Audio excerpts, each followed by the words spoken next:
I'd match up. It's Mater Dei and Reitz. Reitz comes in 12-11, Mater Dei 10-11. Both struggled a little bit early in the season, trying to put together some wins here late towards the end of the regular season.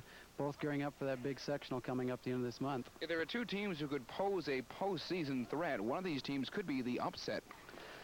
They both got some pretty good pitching, and the offense has been there a time or two. Of course, Mike Fetcher got another loss yesterday, so Reitz has not really gave him the support whenever he came out to pitch on the mound. But overall, look for both of them pretty much fundamentally sound. Coach Vogel and Coach Johnson do a good job with the players as far as preparing them for the postseason, so either one could come out with an upset. As we get close now to the postseason after Memorial, they're out. There is Harrison. Then we talk about the West Side schools, and we talk about the power of hitting. On this side, it could be Charles Gilmore. Well, Charles has been in the cleanup position most of the year for Reitz. Has come through with some big hits, pretty much leads the team as far as the power is concerned. So he's done the job all year long. Look for him to produce this afternoon. Defensively, a bad time the last time we saw him, but overall, Dennis Maynard is hot. Dennis is probably one of the better fielding third basemen you're going to find in the city this year. Pretty much most of the balls that are hit his way, look for him to get a glove on him.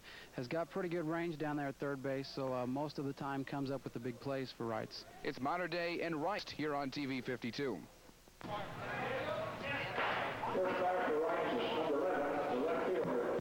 Yep.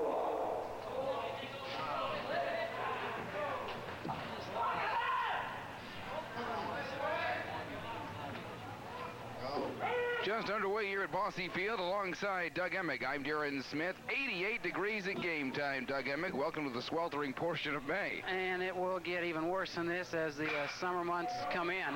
We've got Reitz and Mater Dei. Reitz 12-11, Mater Dei 10-11. On the mound today for Mater Dei, Dwayne Maurer comes in at 2-1, an ERA of 4.67.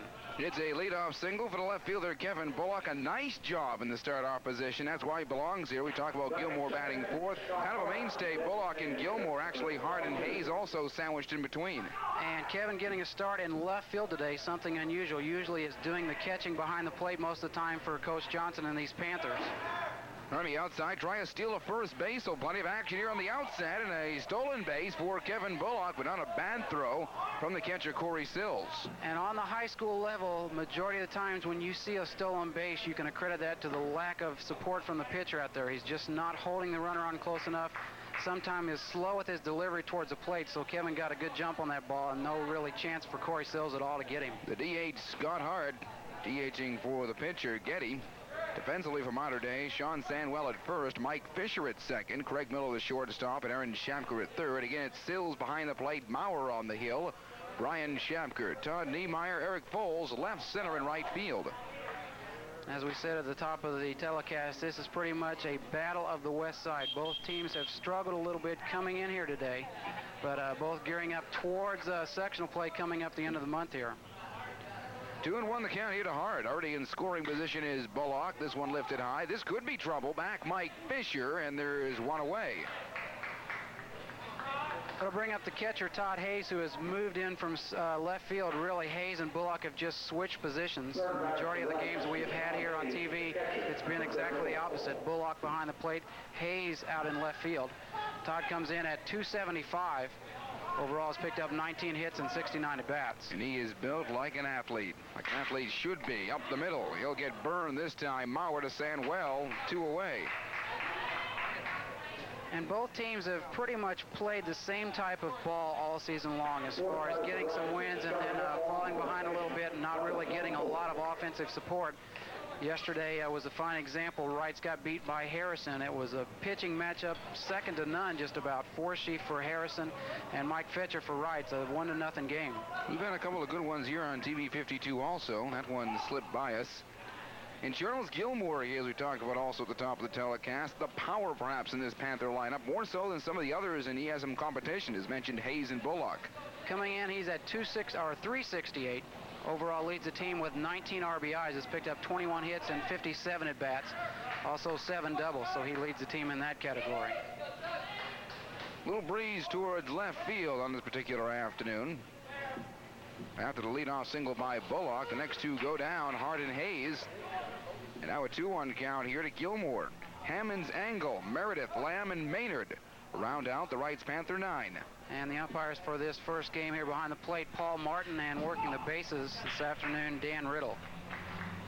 It's going to be some kind of bothersome heat, Doug, you being an umpire and wearing that particular gear. Well, you have the advantage of having a short sleeve shirt on and the knit pants.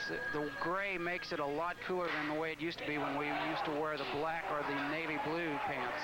Waving across, Kevin Bullock. He'll score, and a 2-out RBI single for the man we've talked about early, Charles Gilmore. Picking up his 20th RBI on the season, has continued throughout the season to get the big clutch hits whenever Coach Johnson and the Panthers seem to need it. Overall leads the team with average, also hits and RBIs, so he has come through once again. One heck of a first baseman, and we also saw some of his offense. Bill Hammonds, the right fielder. And this one taken for a base hit, also a left field. Brian Shapker busy there as it rolls towards the fence. They're going to wave across Gilmore. So Reitz is the team that attacks early on the scoreboard. And as far as hits go as well. Well, that ball was just lined right down the left field line. No chance at all for Shapker to get over and get that ball. It rode over towards the tarp over there. They play a ground rule here where if it rolls behind it or into that cylinder that the tarp is on, it is a dead ball. But that hit the top of it and came over to the side, and Shapker had a little bit of trouble picking it up, allowing Gilmore to score all the way from first. Up and down in 1991, here is Craig Angle. Craig on the season at 261. He's picked up a total of 17 hits and 65 at-bats. Scored a lot of runs, 10 runs in that, and also picked up a double and 2 triples. Vogel here, maybe arguing or wants to find out what exactly the ruling is here, Doug. Well, I think what they're talking about is what I was talking about. They have a ground rule. If the ball should get behind that cylinder down, you kill it. But if it hits off it, it's just like any other fence part of the ballpark. You play it. So that ball was definitely in play. It's just a matter of Brian Shapker getting over there and picking it up. Center fielder Craig Angle with another in scoring position, Bill Hammonds, with his RBI double. 2 away. And so it's tough for Mater Dei on the outset.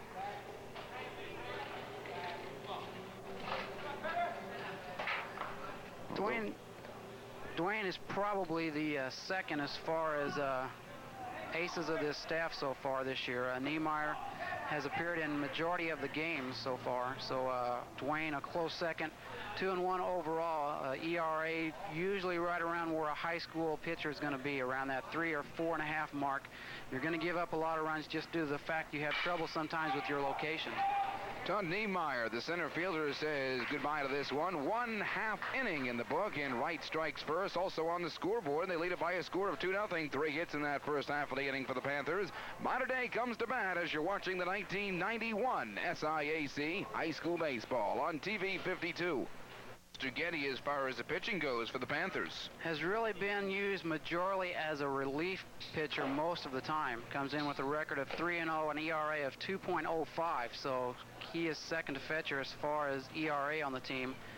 Has appeared in 5 games. This is his 6th appearance. Worked in 17 innings, allowed 10 hits, 5 runs, all of those earned. Also picked up 21 strikeouts and 9 walks. So his control has been one of his major impacts as far as this ball club is concerned all year long, trying to average around 2 strikeouts for every 1 walk. Checking the Panther defense, Charles Gilmore at first, Corey Lamb at second, Louis Merritt at the shortstop, Dennis Maynard at third, and Todd Hayes behind the plate. It's Kevin Bullock, Craig Angle, Bill Hammonds, left center and right field, and this is Mike Fisher, the second baseman for the 10 and 11 Wildcats. And we've had an opportunity 2 or 3 times this year to see Mater Dei as far as TV games, and it seems like every game we've had, Coach Vogel has juggled that lineup just a little bit, trying to find the right product as far as getting 1 through 9 all the way. Mike started out lower in the lineup, worked his way up a little bit, comes in here at 241 on the season, has picked up a total of 13 hits and 54 at-bats. One of the things I've noticed, and it doesn't happen, I don't want to say every game for Mater Dei, but every now and then they fall behind early, come back and burn the team. They are one of those gutsy type of performers that overall as a team gel together real well. They know each other as far as playing fundamentals and everything. They know who's going to do what in certain scenarios. So they really don't fall behind a lot. When they do, they have the guts to pick it back up and come back and get some big wins. Nice hit ball. Craig Angle in center field wants it all to himself, 1 away. That'll bring up the center fielder Todd Niemeyer. On the season is at 227, 10 hits and 44 at-bats. Has picked up a double, 3 triples, and also picked up 12 RBIs. Running it down for Mater Dei, this Niemeyer, the center fielder, Shapker batting third, and Sandwell, the cleanup batter. Then it's Eric Foles, Aaron Shapker, Corey Sills, Craig Miller, Dwayne Mauer will pitch and bat ninth. So Mauer racked a little bit there in the top half of the first inning. But this Reitz team is not shy with the bats, and that's tradition. These two ball clubs here are almost mirror images of one another, just because the fact that their records are pretty similar. The defense, you're going to have good defense at the corner areas. You got Shapker and Sandwell on the corners for Mater Dei, Maynard and Gilmore for Reitz. So they pretty much hold together this infield. Also good shortstops with Miller and Meredith. Just underway here at Bosse Field, as the Aces have moved out for the 1991 season anyway, Doug. We want to wish the best of them in South Bend. And they will be getting underway tomorrow morning, I believe 11 o'clock on Thursday. So they've got a great winning streak going together right now. Hopefully they can continue it, pick up 3 big wins up there, win the MCC tournament, and get a bid to the NC2A. Just past Dennett Maynard at third. What started out a very strong season at the hot corner for Dennis has fallen apart here the last week or so. Well, we had a game last week where he committed an error. Really, you cannot get down as far as a defensive player when something like that happens. He knows the majority of this season he has come up with the big plays when Reitz needed him as far as defense goes, so he just really has to get back in his train of thought of a defense player. We have seen some outstanding games by Maynard. 2 games in a row where nothing got by him. And I came out and saw a couple of games on my own, and it's been pretty much the same storyline at the hot corner for Maynard. So uncharacteristic there, and even our last game we saw Dennis.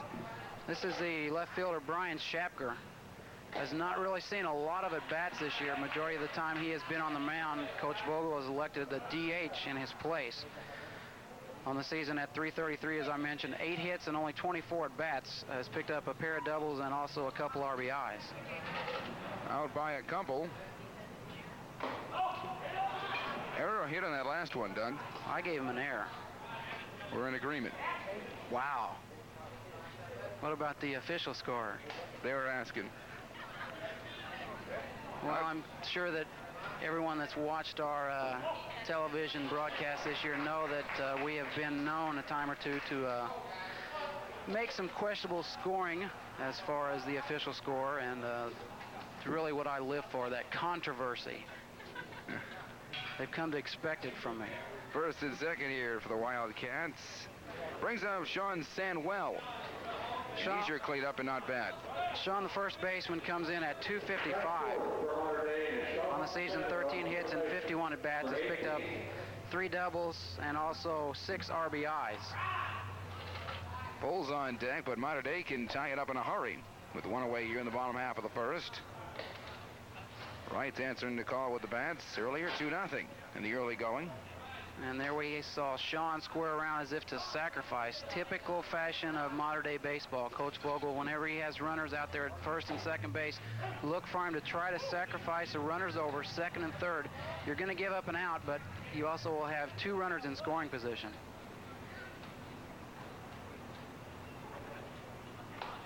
I'm thinking 1.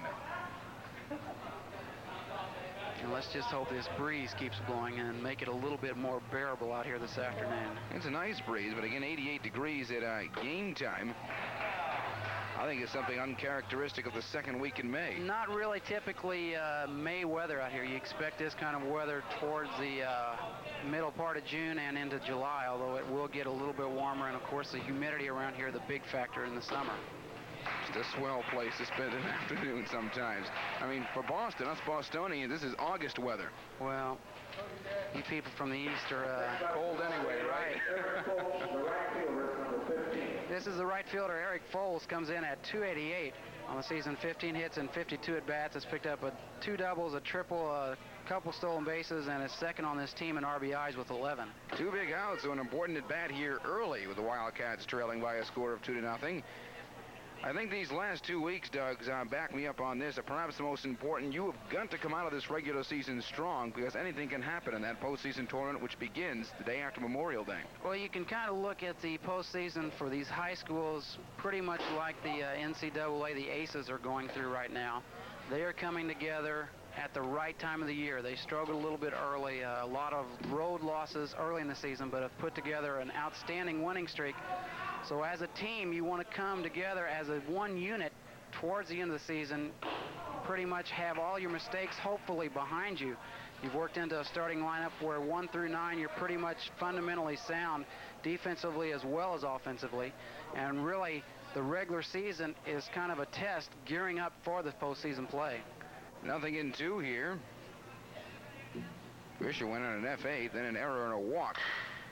And reaching for this one, Louis Meredith. Little force there to Corey Lamb, and they get out of it as Mater Dei will leave it important 2 and trail by that score of 2-0. 1 inning in the book from Bosse Field. It's the Reitz Panthers and the Mater Dei Wildcats. SIAC Baseball on TV 52. From start to finish, J.E. Shekel Heating and Air Conditioning is on the job. Our residential installations begin with accurate and detailed estimates and are followed up with in-house designing and qualified installers. And with the Trane XL 1200 or XE 900, you're assured of years of dependable air-conditioned comfort. Let J.E. Shekel and Trane make your home as comfortable and energy efficient as possible. From start to finish, we're on the job. J.E. Shekel Incorporated, 425-9131. Male pattern baldness, chemotherapy, burns, skin disorders, alopecia, surgery. There are many reasons why men and women lose hair. Whether the loss is minor or substantial, Lou Robichaud and the Hair Replacement Clinic can help. Through years of training, Lou is able to recreate a person's hair color and length that's remarkably natural in looks and feel. Don't be self-conscious about your appearance any longer. Call Lou Robichaud at the Hair Replacement Clinic, 819 West Franklin, 422-1588. Move along to the top half of the second inning alongside Doug Emig. I'm Duran Smith, Louis Meredith, Corey Lamb, Dennis Maynard all due up here in the top half of the second. 7, 8, and 9 due up for Reitz here. They put together 2 runs on 3 base hits back an inning ago. Louis comes in at 288. On the season has picked up a total of 17 hits and 59 at-bats. 2 doubles, a triple, and also has picked up total of 14 RBIs. Dwayne Bauer looking for an easier inning than 1 pass with 2 come across, and again it's 2-0 the Reitz Panthers as we watch it back on a Wednesday night here on TV 52. And tomorrow night on TV 52, more Mater Dei action, although an unsanctioned sport. They really love their soccer, girls soccer. Mater Dei and Harrison in the 1991 championship game, and again tomorrow night at 7 o'clock you will see that game in its entirety. Talking about some of the people who got postseasons and those who have not. Well, this is a West Side game, and a lot of West Side fans. USI snubbed. Well, I really think that Coach Redmond and the players were expecting to get a bid. They struggled a little bit in the season and really lost some games they felt they should have won. But I really would like to see exactly how the committee decided on keeping them out, because they had a pretty good season overall. There were some teams, I think Redmond said last night, didn't belong in there, and that it's politics, and I think that well, that could sum it up. Well, you're going to find a lot of political influence on any type of tournament like that. It's a lot has to do with your correspondence with some people that are on the selection committee, and if they put in an extra favorable word for you, sometimes it will pay off. So instead of just being a tournament and having the best teams represented, a lot of times, unfortunately, it doesn't work that way. So the baseball season is ended for the University of Southern Indiana. Mauer did a nice job of just stopping that one without taking his head off, and a nice recovery. Mauer to Sandwell, 2 away. And that shows you a good example of what type of fielder you have to be as a pitcher out there. You can't really just go out and throw the ball. As soon as you release the ball, you have to get into some type of fielding position, to whereas if a shot is hit back towards you, you can at least get a glove on the ball, knock it down, just as Dwayne did right there. and he still had the presence of mind to locate the ball, get to it in a hurry, and still make a strong throw to Sandwell over at first. It's the number 9 batter, Dennis Maynard, with a strike on the outside corner. Has not taken Maurer long to redeem himself from an inning past. Dennis comes in struggling a little bit as far as the offense is concerned. A lot of times this year we have seen a DH in the position for Dennis. This afternoon they are electing to DH for the pitcher, Getty. Overall at 193 has picked up 6 hits and 31 at-bats. Nothing in 2. Try to sit him down in order with this 0-2 pitch and got him on the outside corner. After 6 come up in the first, they go in order here in the top half of the second inning.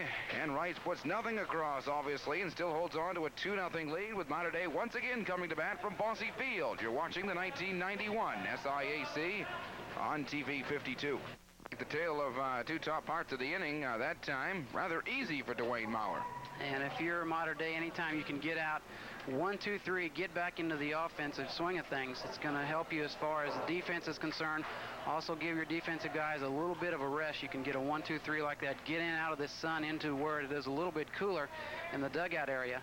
And hopefully for them, whenever the defense gets a good inning like that, it will pretty much roll over and affect you offensively. Mater Dei leaves 2 in the inning past. Schapker, Sills, Mills, Maurer. Aaron comes in, the third baseman this afternoon, at 270. Overall has picked up 10 hits and 37 at-bats. Also picked up a couple RBIs and 2 doubles. 1-0 here from Getty. Behind everything, including Todd Hayes. 2-0 the count. And really our first opportunity as far as our TV audience is concerned to get a look at Roger in the starting role. We mentioned the majority of his games have been in the relief fashion, especially here on TV, where he's come in and really shut down the offense when Coach Johnson needed it to. Has got a lot of big strikeouts. His control always seems to be right around that plate. We talked about his strikeouts versus walks, almost 2-to-1, almost 3-to-1 really, strikeouts versus the walks issued. 2-1 pitch. He fouls that one back. We're 2-2. Schapker, one of 2 on the team, Aaron and Brian.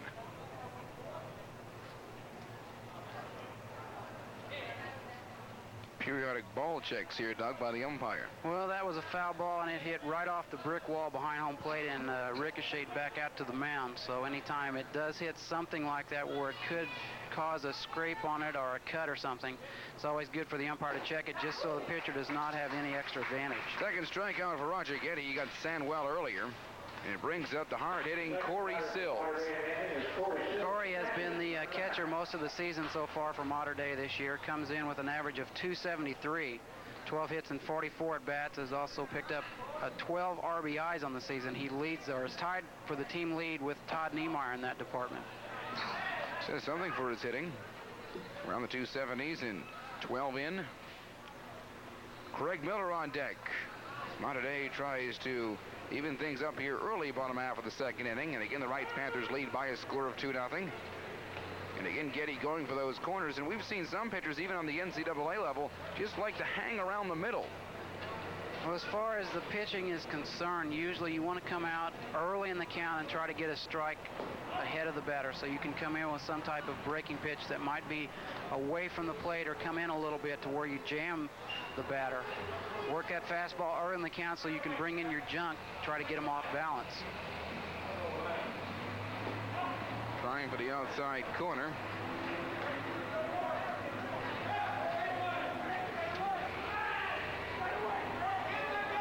It's really been uncharacteristic so far for Roger. He has fallen behind. He wished Brian Schapker walk on 4 pitches back in the first inning. Now has worked the count to 3-1 on Sills.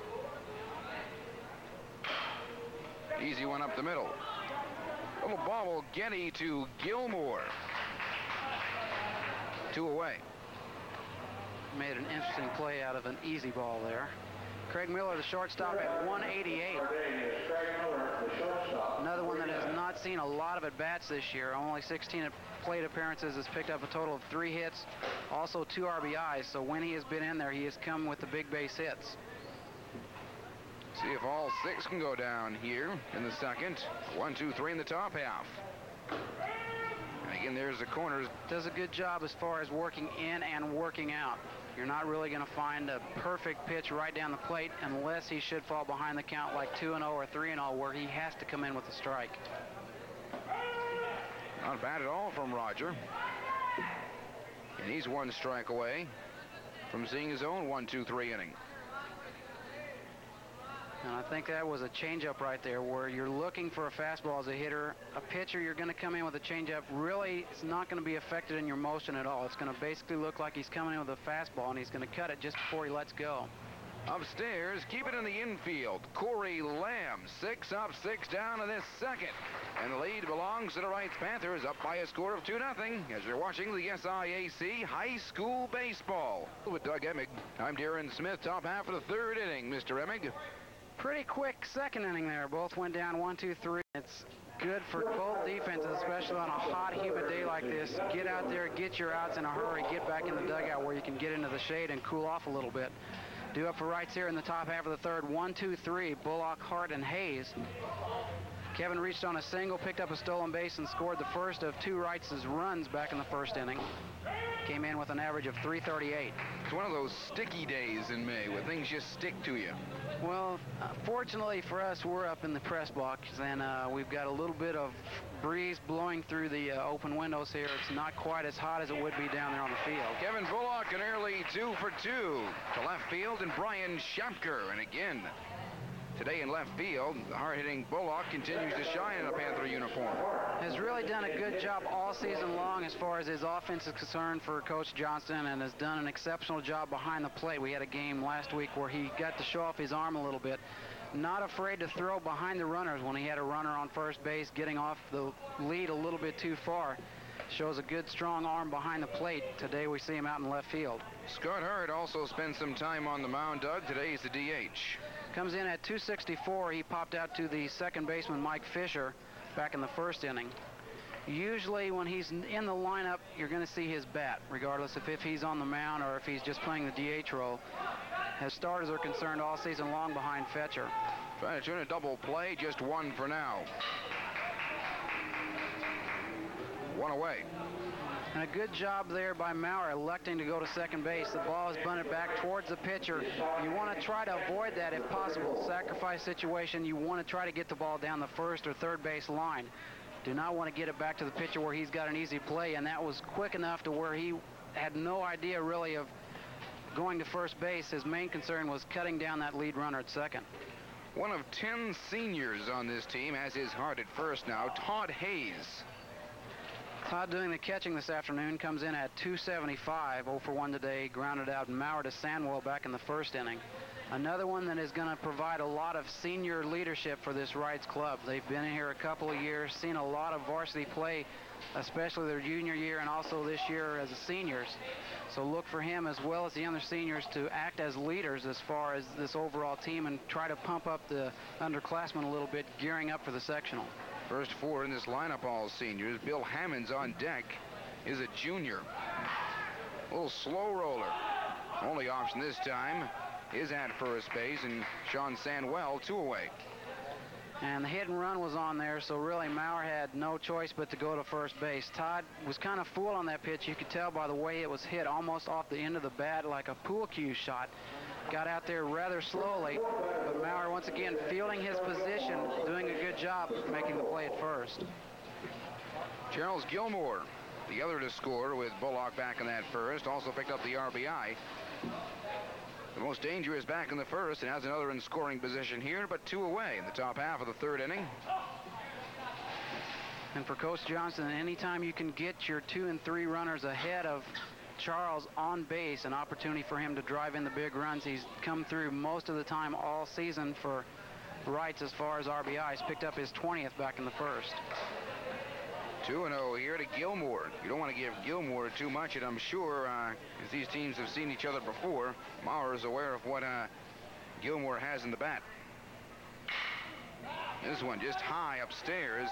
Sun at times can create a problem. Niemeyer seems to be battling it there, but holds on. Reitz will leave one here in the top half of the 3rd inning. Still hold on by a score of 2-0 as you're watching SIAC High School Baseball on this evening. It's Reitz in Mater Dei on TV 52. The other before, Mater Dei would like to forget about it. They were 1 hit by a guy named Fetcher. Well, I had the luxury of being behind the plate for that game, and Mike was on control all game long. He came out not really a strong start the first couple innings, but once he hit that third inning, it seemed like he was in total control of the Mater Dei offense. Had a no-hitter going through our 6 innings, and Mater Dei came up with a base hit at the top of the 7th, and eventually picked up a 2-0 one-hitter. Up through the system, another Fetcher on his way, and Ryan Fetcher now playing Little League baseball here in Evansville. And we should have a lot of fun this year with our Little League Game of the Week on Sunday nights. We've seen a good pitching contest in the first game we had.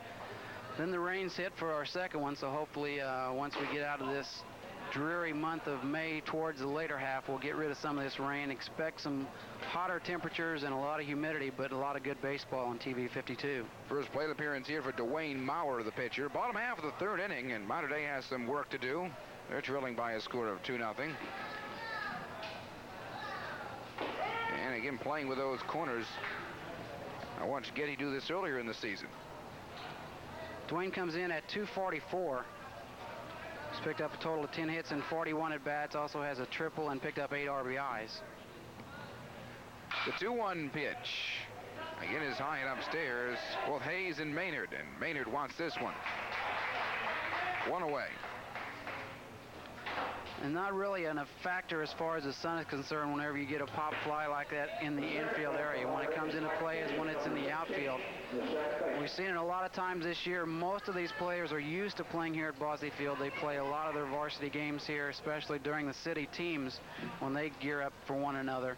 They use their glove most times to block that sun out, still keep an eye on where the ball is as far as locating it and getting under it to catch it. Mike Fisher, second time this afternoon.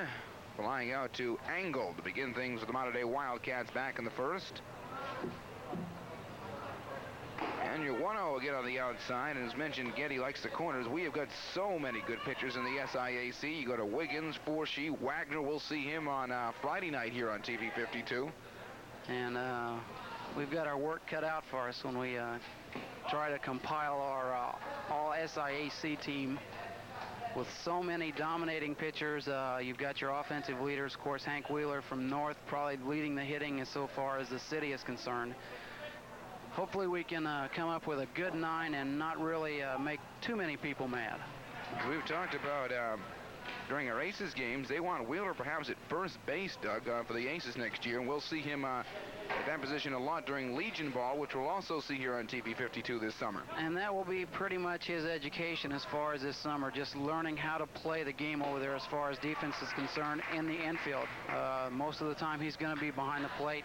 During the high school season, we've seen him a couple times on the mound, giving Coach Sparrow just an extra arm to get through a couple of games, not really being able to go with 2 or 3 pitchers all season long, Dillo being their ace as far as they're concerned this year.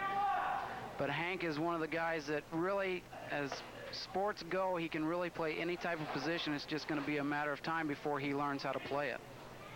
Some of the unsigned, a few here on the Reitz team and Mater Dei squad. The last Reitz grad, I think, that went to a college program here in town, I think was Kyle Castle, redshirted his first year, and these days playing with USI. Of course, the great Tim Marks here from Mater Dei. And as the seasons go on, the coaching staff of both USI and U of E are getting a little bit more of the hometown product to come out and play ball for them. We're going to see an example coming up this fall with the Evansville Aces basketball team with Andy Elkins getting a scholarship out there. But overall, baseball has probably been one of the few sports around here that if they have been able to come out and really take a look at the local product and not having to worry about the travel as far as recruiting. And the programs here in Evansville have been on the upswing the past 5 or 6 years with local talent. It is amazing that one of the schools have not picked up USI or UE wrestling with all the great wrestlers that come out of this particular program in Mater Dei. You're going to run into, I think, money factor as far as college sports like that, especially when you don't have a program and you're gearing up to start one. They've talked a few years about USI forming a football program out there. I really don't see that in the future unless they run into some money and they have the opportunity to do that. Out by a couple is Fisher at first on the outside. Nice save by Hayes. We The outgoing athletic director at USI, Larry Arp, was a heck of a wrestler at Northern Iowa. You'd love it to see it there. 2-1 here to Niemeyer. Rice looks to tie things up here, and he gets behind Todd Hayes. Easy pass down at second for Mike Fisher. And Todd kind of unfamiliar with the play work so far this year. He did a lot of catching last year for Coach Johnston, but majority of the games this year has been out in left field. Bullock has done a lot of the catching. I think probably towards the end of the season here, Steve's just giving Kevin a rest. I'm sure his legs are getting tired, and as a catcher, you're involved so much in the game as far as kneeling down and squatting pitch after pitch. It's going to take a wear on you, so just give him a little extra time. Keep him in the lineup as far as his bat, get him out in left field, but give him some time away from the plate work. Getty letting the last two get away from him. Back-to-back walks, and it gets dangerous now on the modern-day batting order. Brian Shamker with Sean Sanwell on deck. That was already Rogers' third walk so far in his 2+ innings of work. Very uncharacteristic as far as his numbers are coming into this afternoon. Only 9 walks so far coming into today. Shapker was a walk victim back in the first inning. Eventually was forced out at second base for the third out. There's the Getty pitch. I want to mention that people are asking us if we're covering the postseason, and as far as the first round goes, here are the sectionals. We are not allowed, IHSAA rules, to cover the first 2 rounds. However, we are allowed to cover that championship game on June the 1st, and you'll see it on June the 2nd. And it should be a very interesting sectional this year in the city of Evansville. Second error on Maynard here, and the bases are loaded for the modern-day Wildcats. Base hit, I think, because that was such a good bunt by Brian. Situation was first and second. You're going to try to advance the runners, but he was more or less bunting for a base hit right there. And really the only play Dennis had was to come in, field it barehanded, and even if he had done that, I don't know that he would have got him out at first. Loaded up for the Wildcats. And nice to have your cleanup batter in, Sean Sanwell. Sean was a strikeout victim back in the first inning, comes in at 255, and there we see the suicide squeeze trying to be initiated by Mater Dei. Suicide, the runner from third is going to be breaking regardless of what happens, so as the batter, you need to get a piece of the ball. Ball was kind of up in the strike zone. Sean did a good job just fouling it off. If it goes through and he does not make contact, more times than not, the runner from third will be dead at home. Official up here. Shamker gets the base hit. That is the first off of Getty. 1-2. Good job of pitching right there. He came back, got a ball sort of up in the strike zone, got the call. You want to try to get the ball up as much as you can, just so it's difficult for the batter to bunt the ball should they be trying the suicide squeeze or the safety squeeze. So now you've got 2 strikes on the batter. Not really a good opportunity here for the bunt. You have to have confidence in your hitter at the plate. Know he's capable of laying down a bunt any time in the count. Loaded up, 1 away, double play everywhere, and that's the way Reitz would like to get out of this. As their 2-0 lead is in jeopardy here in the bottom half of the third inning. Your 1-2 pitch on the corner again. Getty is such a great comeback pitcher that he probably doesn't worry Johnston too much. He has the control to come back with any quality pitch, usually any time in the count that he has to. There the count was 0-2, trying to get something on the inside part of the plate, back Sandwell off the plate a little bit, and he got enough of the corner to get strike 3. Right fielder Eric Foles here, 288 coming in. He hit into the inning-ending fielder's choice back in the first inning. He's really done a good job as far as base hits majority of the season, 15 and 52 plate appearances. Also picked up a pair of doubles, a triple, and is second on the team with 11 RBIs. And there are those corners from Getty. Wildcats again 10 and 11. And Wright's right around that capacity at 12 and 11. And we referred to it earlier in the telecast. Basically mirror images of one another. They both struggled a little bit, got some big wins, but the offense has not really been back there to support the good pitching all season long. Look at this. Reitz gets out of it again, and again, too many left on base for Mater Dei. That time they leave them loaded. After 3 complete, they still trail by a score of 2-0. Back out at Bosse Field, and broadcasting's living legend, Pappy Jack Dutton. Doug Emig. Well, whether he is behind the mic or just coming out for his pleasure, is a very good backer, especially for all of the local high school sports as well as the college here in Evansville. Probably behind Marvin Gray, you're not going to find a better fan as far as just overall sports is concerned. He's been around a long time, supports all of the local clubs all summer ball and through the high school year, is just an all-around sports enthusiast. He knows his stuff. Jay Adams for Sandwell now at first base. Change in the modern-day defensive lineup. And for the Reitz Panthers, this is Bill Hammonds. Hammonds picked up an RBI double back in the first inning, came in with a .311 batting average. That RBI on the season now gives him a total of 10. Not a bad pitch from Mauer there. He really has settled down a little bit since the first inning. Got him 1-2-3 back in the second inning and only allowed a base hit. Eventually, Reitz left a runner on back an inning ago, so he has settled down well. Usually on the high school level, you're going to find the pitchers maybe take an inning, sometimes two, just to really come out and find out what type of stuff they have as far as getting the ball over the plate. On the other side, I have a feeling that Adams replaced Sandwell due to Sandwell in the #4 spot and striking out. Defensively, probably pretty much the same. Sandwell is a right-hander. You've got Adams down there, a left-hander, so he's going to be able to get to some of the balls in the second base hole towards the second base side, not with the glove on the opposite hand. He's not going to get to too many balls that are going to be down the line. But Sean right now struggling a little bit as far as the offense is concerned. Chance to sit down, maybe talk to him a little bit, see what's going wrong as far as his swing is concerned. 2-2 here to Hammonds. Craig Angle on death, then Louis Meredith. Again, the Reitz Panthers leading 2-0 here in the top half of the fourth. Down to Craig Miller, right through the legs. So again, your leadoff batter is on for the Reitz Panthers. And that gives each now not really your fundamental game as far as both of these clubs are concerned. We talked coming in, both have done a good job defensively all season long. Not a lot of errors from either team. Usually their defeats have been to the lack of pitching from the opposition, shutting the offense down a little bit. And when the pitching is out there, if you don't have your offense going, your pitcher can strike out half of the guys he faces, but if you do not score him any runs, you won't be able to get any on the board. Nice job by Angle, who went to that first with a high fly ball, and Niemeyer gets the job done and getting Hammonds now to second. There's one away. Really good job by Craig. He knew what to do. Steve Johnson, the coach for Reitz, called on him to sacrifice, get Hammonds over to second base in scoring position. And a perfect bunt, maybe a little bit close to the line, would have been a better bunt, but he got the job done, so you got the runner at second. The strong fielder in Louis Meredith here, the shortstop. Louis came in at 288, 0 for 1 today, bounced out to the second baseman Mike Fisher back in the second inning.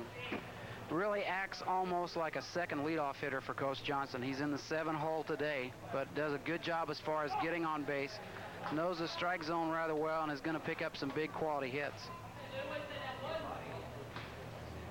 0-2. Corey Lamb on deck.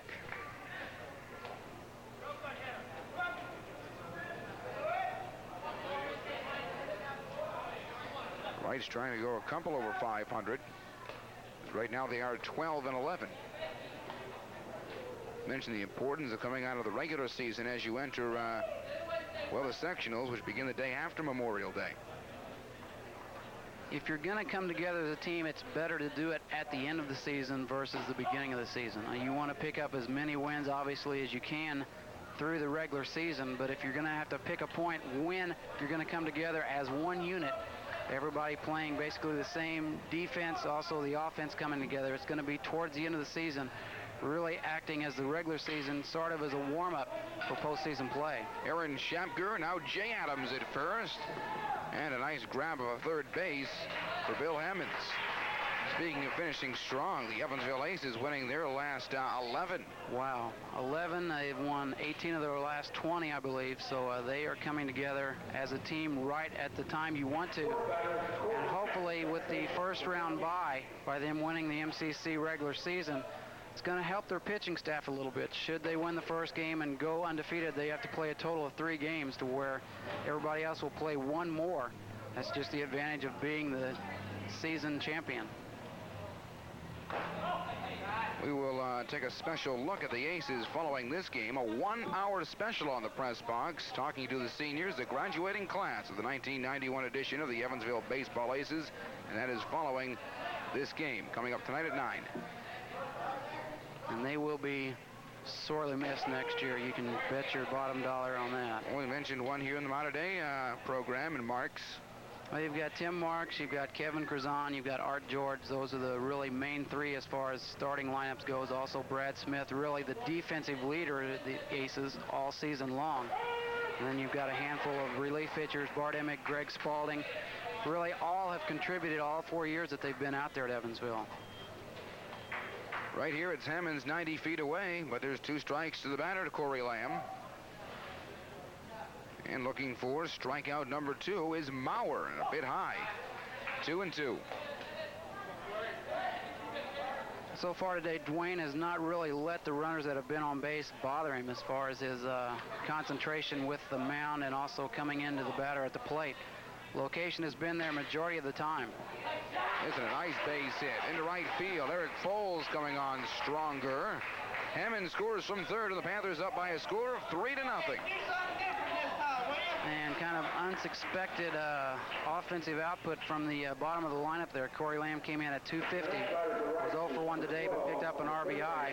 This will be the third baseman. Dennis Mater got caught looking back in the second inning. Comes in with an average of 193. 5 hits now for the Panthers. 2 away here.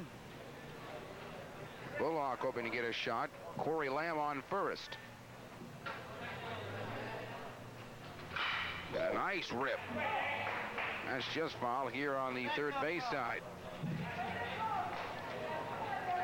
We talked coming in, Dennis has struggled a little bit with his hitting all season long. The last game we had with Reitz was versus Bossy. Struggled the first couple times at bat, but then came up with a big double towards the late innings. And more times than not, the more at bats you're going to see in a season, the better you're going to see the ball. You're going to get used to the pitchers and see what they've got as far as their velocity on their fastball. When in the count they're going to come in with their junk stuff. So with the limited time at bats, he's not really had an opportunity to get a good look at the pitchers this year. We talked our last broadcast, Doug, that he's headed to a junior college, and it may be the thing for him. He can get a couple of at-bats there and come back maybe to an Evansville or a USI or another Division I program. When you have somebody that is going to be kind of one-dimensional as far as defense or offense, Brad Smith is a good example on the Evansville team. Not a lot of offense from his bat, but in that lineup you don't really need his offense. He is really out there the defensive leader, saves the infielders a lot of errors just by his ability to pick the balls up out of the dirt, come off the bag and make the tag with the batter runner coming to first. Gaming on the far outside there is Bauer. 2 balls and 1 strike here to Maynard. So anytime a player is going to be capable of going to a junior college or maybe a Division II, Division III, where they're going to see a lot of playing time, get a lot of at-bats, you're going to see a different type of coaching versus college and high school, where you're going to work a little bit more as far as your fundamentals. You're going to have more time to put into it. You're still going to have your basic class load, but you're going to have more time away from the class. You're going to take 12 to 15 hours probably. You're going to have a lot of afternoons free. You're going to have to know how to budget your time, schoolwork versus your athletic work.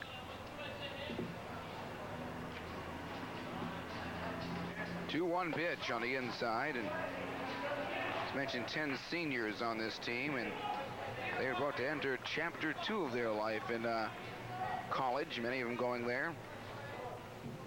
It's a good time, Doug. Well, it's a good time, and it's also very different than the high school life.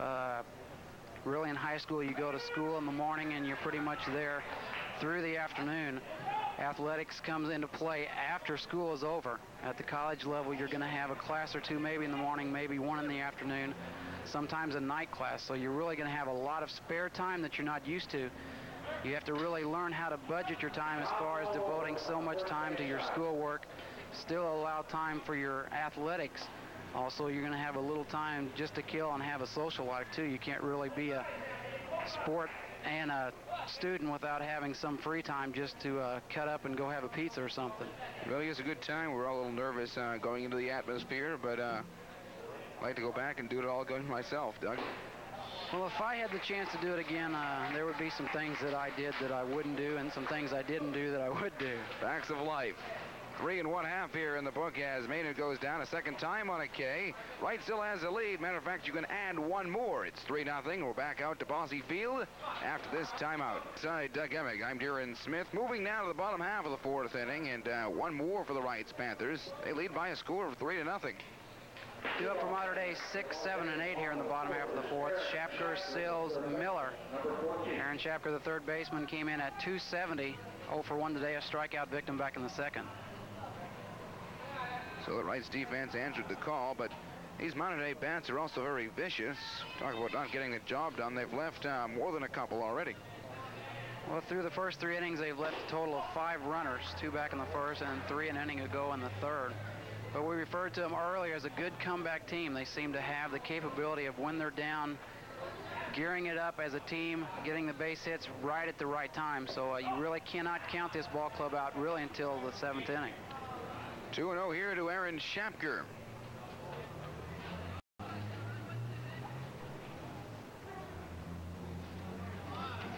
And Giddy again, maybe looking for those corners. Too far out that time. He's down 3-0. Well, so far this is the 4th batter that he's gone 3 balls to. Has issued a total of 3 walks this afternoon. Very uncharacteristic of his pitching all season long.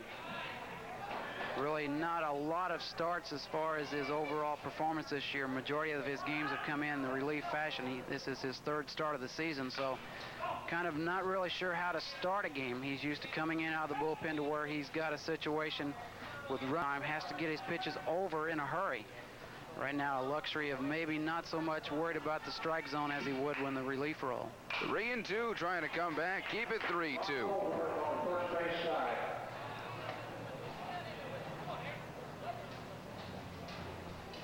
And the way that Coach Vogel has juggled his offensive lineup all year long, you really cannot count out any one batter. Usually towards the bottom of the lineup, you expect your lower hitting hitters.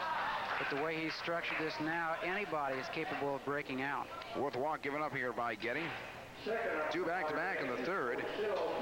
And here is Corey Sills. Corey, the catcher, comes in at 273, 0 for 1 today. Bounced out Getty to Gilmore back in the 2nd inning. The walks have been a problem somewhat so far for Roger this afternoon. His 4th issue just right there, as Darren said, but not really able to make a lot of run support out of that. They've only had one runner reach 3rd base. That Fisher back in the 3rd inning, he reached on a walk, went to 2nd on a wild pitch. Trying to at least move up the base runner. He'll do that, get thrown out here at first. Shapker now in scoring position. And Mater Dei needs to get a couple now, Doug. Probably one of the best bunting teams that you're going to find in the city this year. They know how to execute the sacrifice when called upon. Carl does a good job of moving his runners up, especially when the situation is there. A runner on first base, nobody out, look for him to bunt him up to second. If you've got a runner at second base, nobody out, same thing. If you've got the bottom half of your lineup, look for a sacrifice bunt and move that runner over to third where he's just 90 feet away. Shortstop Craig Miller here with Maurer on deck. And again, we'll have seen the Mater Dei 9. We work our way through a second time. A strike on the outside corner here to Miller. Craig came in at 188, popped out to the second baseman Corey Lamb back in the 2nd inning. Stolen bases on the season, Mater Dei has stolen a total of 23, so if you look for them to run, Todd Niemeyer is 2nd on the team behind Sam Marks with 9. Marks with the dislocated finger, not quite back ready to come into the starting lineup. Trying to find the corner and take a poke down here at second. Diving back in time, Shapker.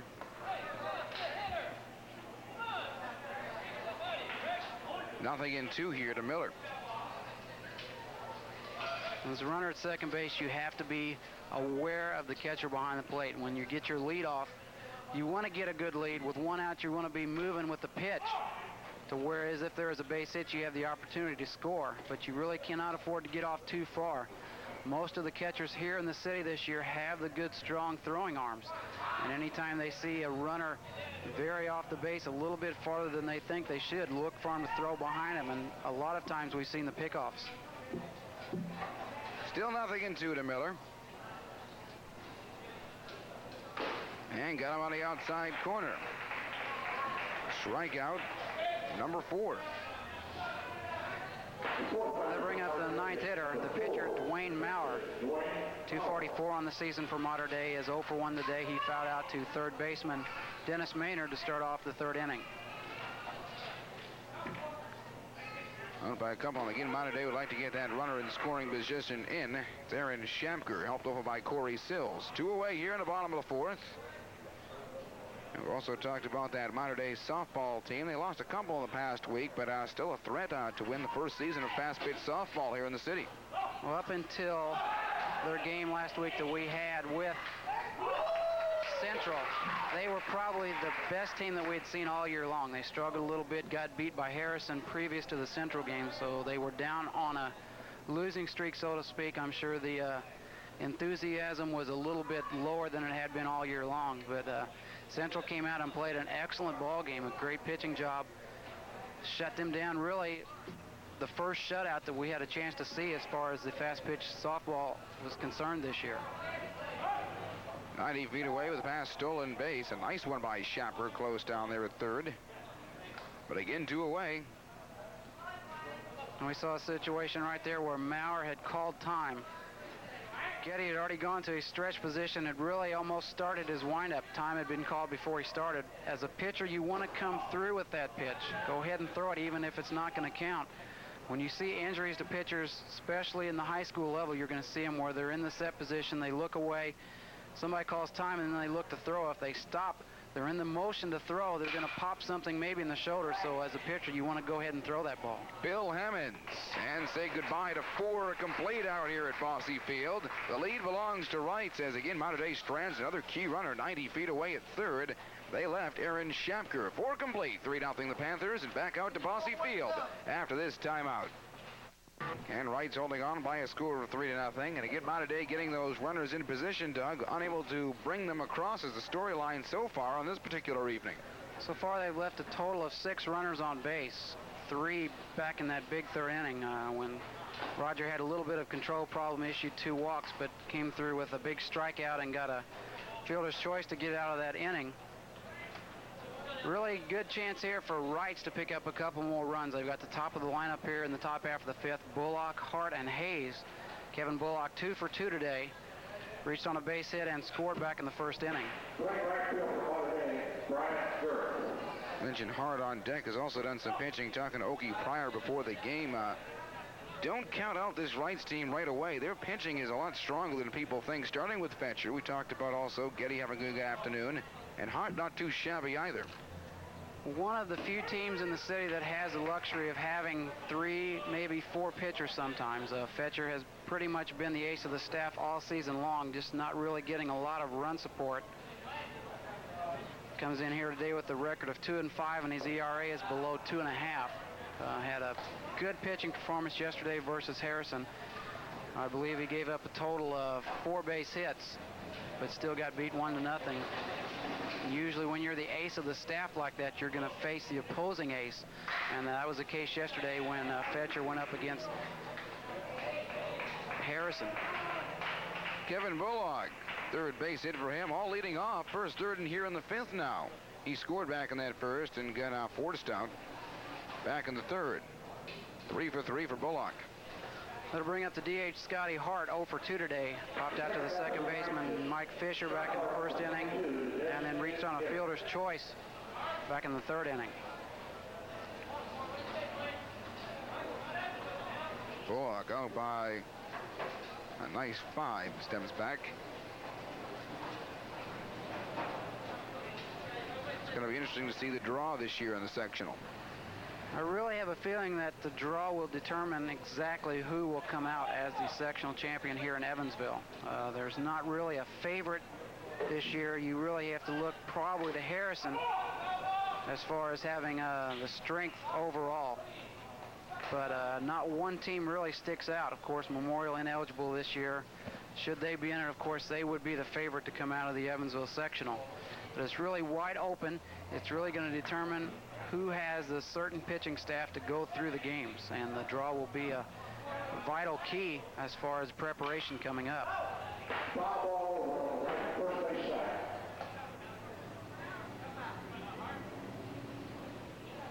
We have a defensive replacement for Mater Dei out in left field. Brian Girth has come in for Brian Shapker. I think we've seen that just for the fact that Shapker can go on the bullpen and loosen up a little bit should he be called on to come here and pitch in the next few innings. Looking for another strikeout there on the inside to Scott Hart. Maurer has 2 on the afternoon. Maynard looking twice, 2nd and 4th. We'll check back here at first. Yeah, people liking Harrison in the sectional is also Central. But as you mentioned, any of these teams, Dillo gets hot for North, there'll be no hitting him. Nice grab over there by Shapker, and Shapker trying to go to Jay Adams in time. Back down here at 3rd, just to make sure. Really no chance at all for Aaron to make a play there. He did a good job just stopping the ball. It was kind of hit to his left a little bit, went high in the air to get it.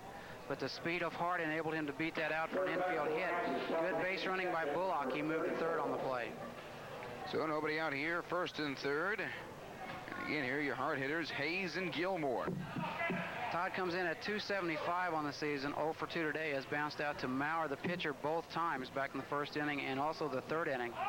But this is the time of the game when you want your 3 and 4 hitters at the plate.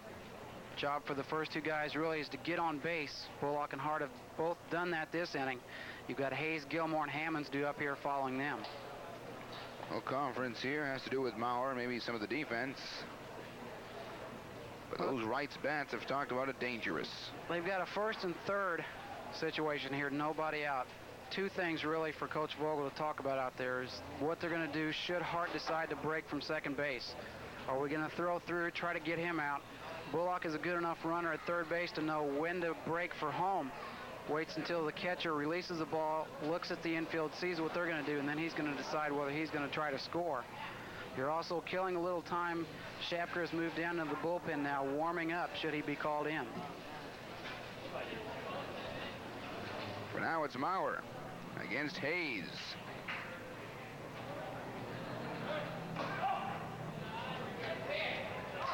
On the outside for ball 1.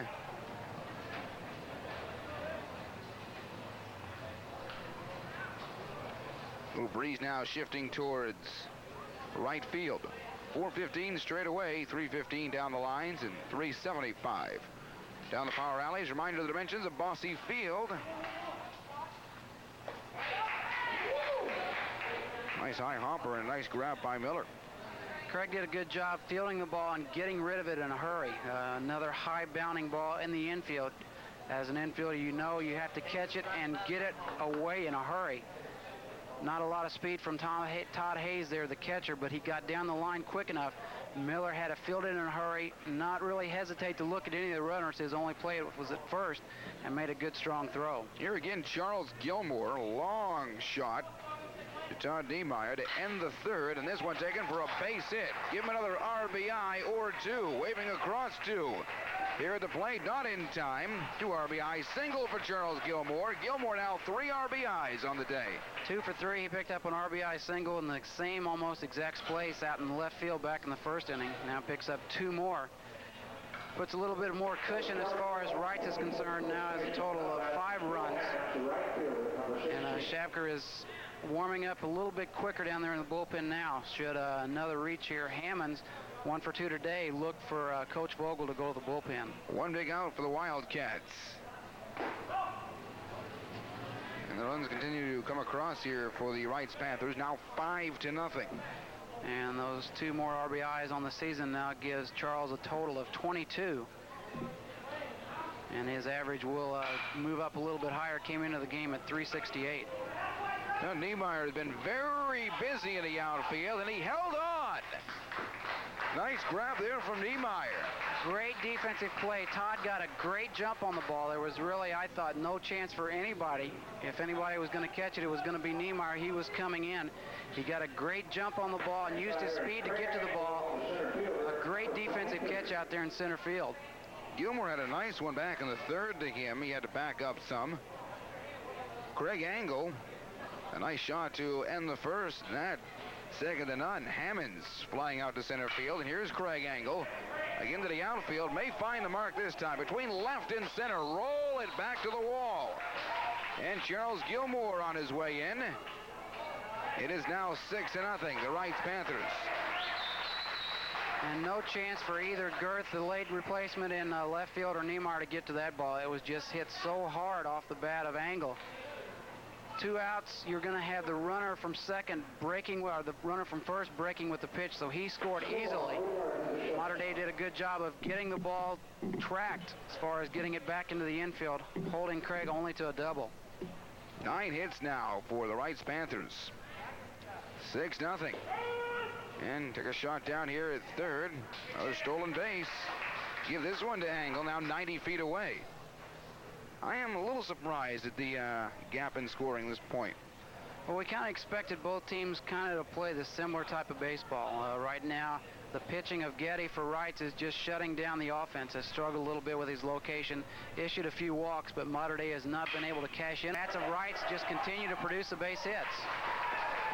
Nice stop by Miller, unable to complete the 6-3. Score another now for the Reitz Panthers. 4 in this inning alone. And they continue to add 7-0 now, the Panthers, and it may be Vogel time again to visit the hill. Well, the one good thing is you've got 2 men out. Now you've got a runner at first base, but 4 runs have crossed the plate here in this inning. And I think we're going to see maybe one more batter for Maurer should he not be able to get Lamb out. You work to the number 9 hitter Maynard coming up. He struggled this afternoon. Maybe 2 more batters, but should either one of those reach, I look for Shapker to come in. Meredith grabs second.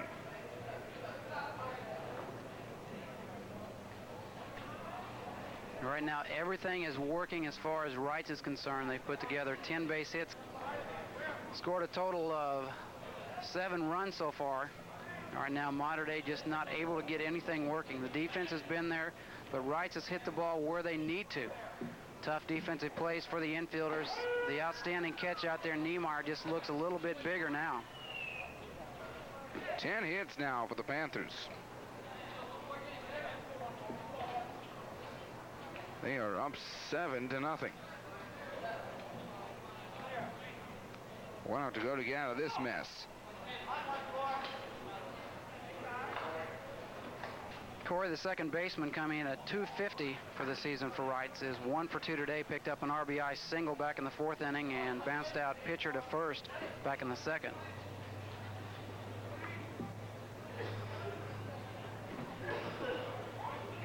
One ball, 2 strikes. Too far on the outside. Meredith just for a second maybe thinking about going. And I bet you that Mike Fetcher's sitting over on the bench wondering, where was this offense yesterday? Of course, facing Forshee, you're not going to be able to get a lot of offense like that. But Mike has been pretty much a tough luck pitcher all season long for this Reitz ball club. Right behind Corey Sills, and now 90 feet away again is Wright, and it's Meredith. Of course, we saw Forshee also get shelled, so what happens to the best of them? Well, yeah, you're not going to have a perfect game every day. You're going to go out, you're going to throw some strikes. Your ball's going to be around the plate, but there's going to be days where your fastball does not have a lot of stuff on it. It's pretty much flat, and you're going to run into problems where you allow a lot of base hits. Yesterday, Mike did a good job as well as Rick. Only 7 hits in the ball game for 7 innings. Fortunately for Harrison, though, they were able to combine the hits when they needed to, picked up the big 1-0 victory. Brings up again Dennis Maynard. Easy scheduled batter due up. We may see a substitution. And I believe that's what we're going to do. We see Coach Johnson coming here to home plate umpire Paul Martin. He's going to make some type of switch here. Could be Tim Bell. He's been coming in late. Could be Bell, or it could be Livers, who has seen a lot of play in the outfield on some of our TV games. And with the change here, we're also going to see a change for Mater Dei. Brian Shapker will come in and now do the pitching. Well, it could be overdue. I think they were trying to get out of it rather cheaply. So with a pitching change here, we will take this time out. Couple of changes, and Reitz is dominating here in the top half of the 5th inning. For the moment, they lead by a score of 7-0. Back with more SIAC baseball after this timeout. Field. And now we see him as the pitcher, Brian Shapker. Brian, making his 7th relief appearance on the season, has pitched in 20 and 2/3 innings of work, allowed 18 hits, 14 runs, and 9 of those earned. His overall record of 2-2 and an ERA of 3.05. New batter also for the Alex Aramowitz, batting here for Dennis Maynard. And we tried to get a couple in there, but Coach Johnson knew where he was going to start out. Alex on the season at 200 has been a late replacement in most of the games he has appeared. Picked up a total of 2 base hits and 10 at-bats, so really not a lot of at-bats here this season. Has picked up his 2 singles have been his base hits, also 2 RBIs. Alex Aramowitz moves into the number 9 spot. Bullock on deck, probably licking his chops. So this is Shapker with a re-entry. New left fielder in Wilson. Stan Wilson in left. Girth out, Shapker the pitcher. So with 2 away, it's 1st and 3rd. Down low.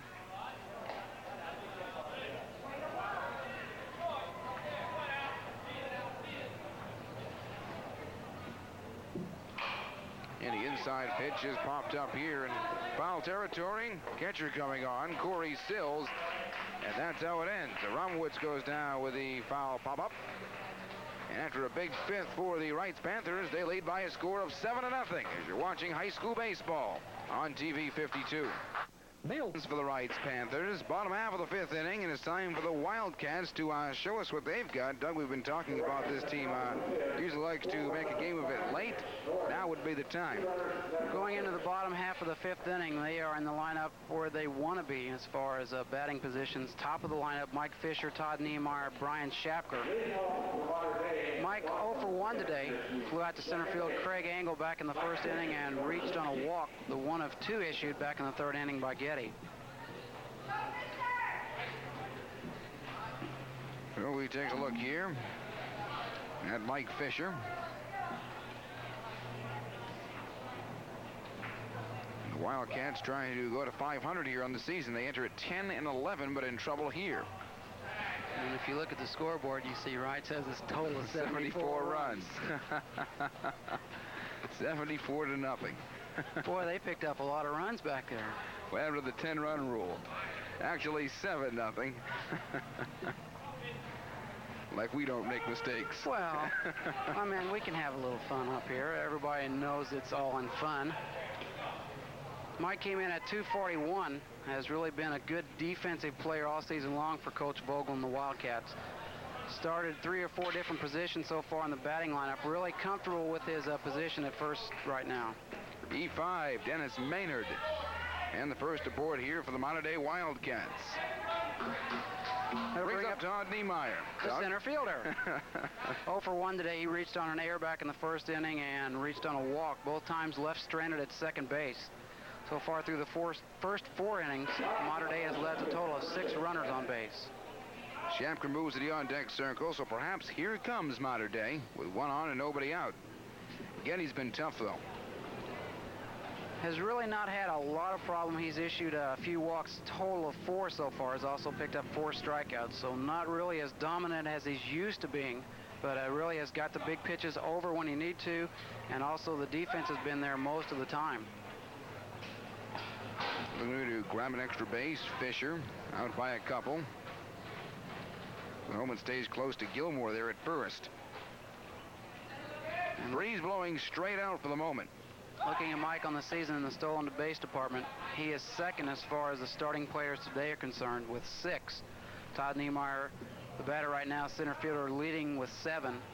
As we said earlier, Sam Marks, who is not in the starting lineup today, leads the team with 9. Down a little bit lower that time.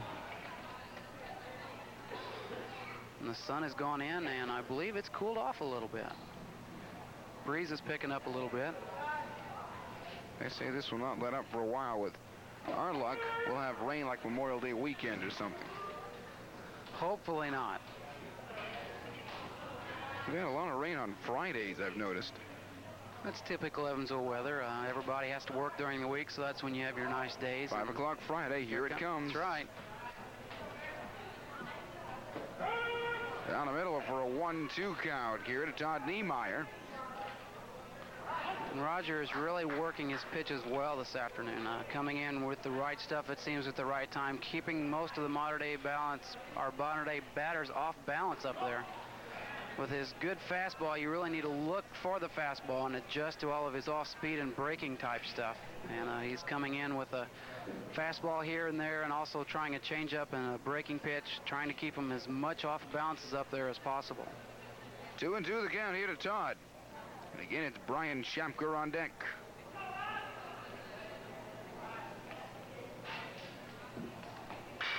Reaching for it, out of play.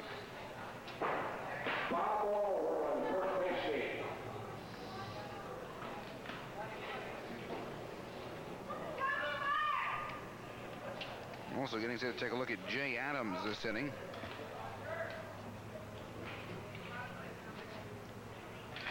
And if Mater Dei is going to get something going, this is the part of the lineup that they have to get something going. And there we see Niemeyer just staying alive. Good job of getting a piece of the ball.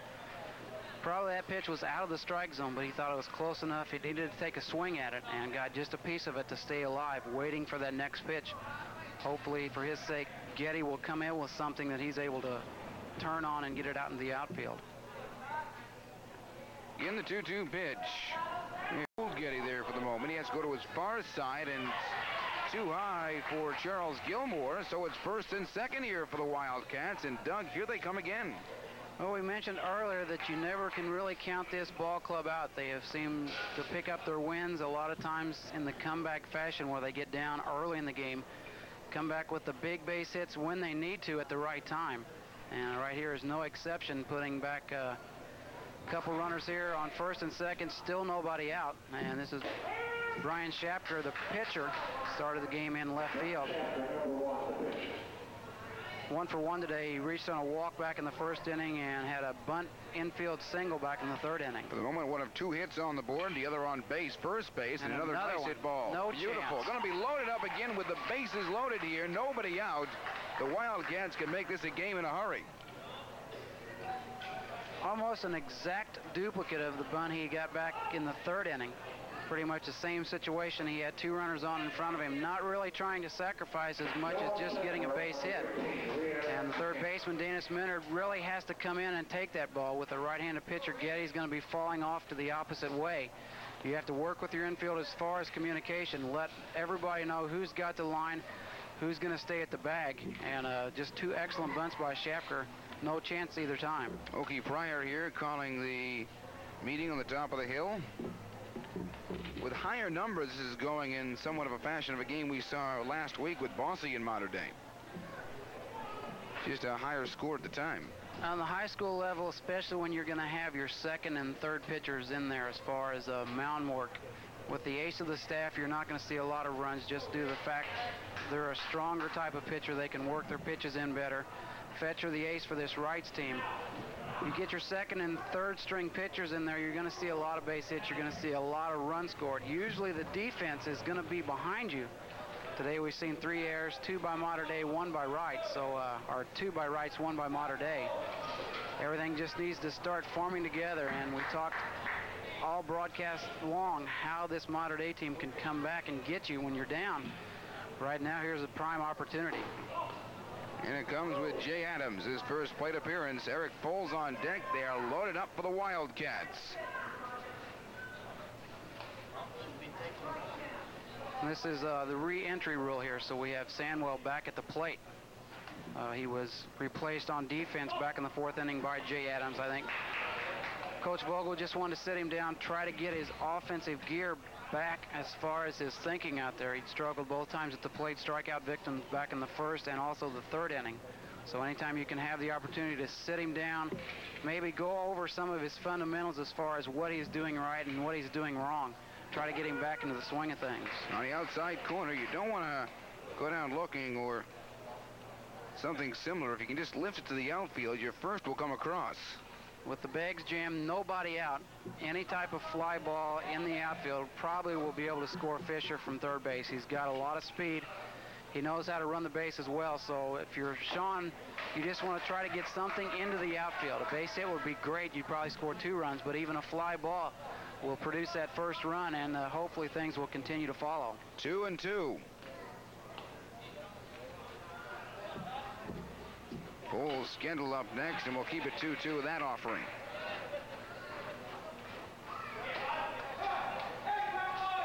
Seven nothing Reitz, but look at the situation you're in. With 3 on and nobody out here in the bottom half of the 5th inning.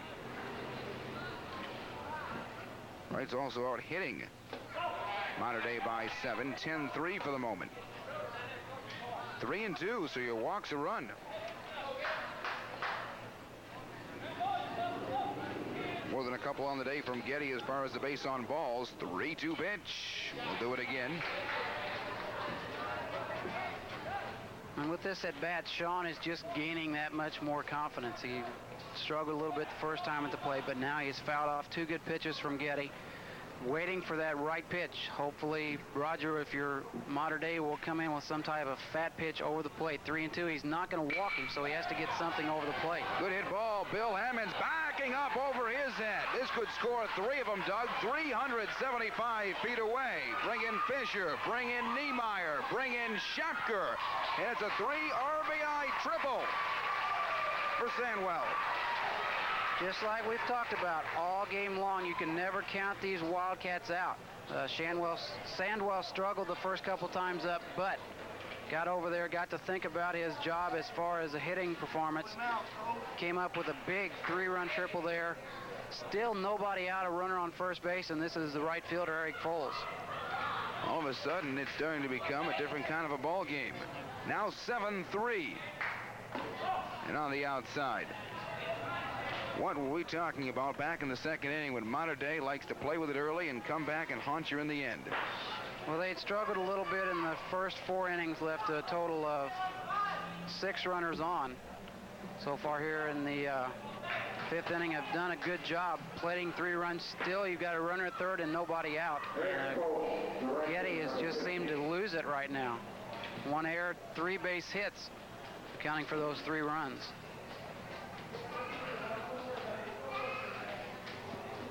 Foles into the 1st and 3rd. He will not end this one. Came in at 288. He has reached both times via the fielder's choice, so both times he has grounded out into the inning ending out.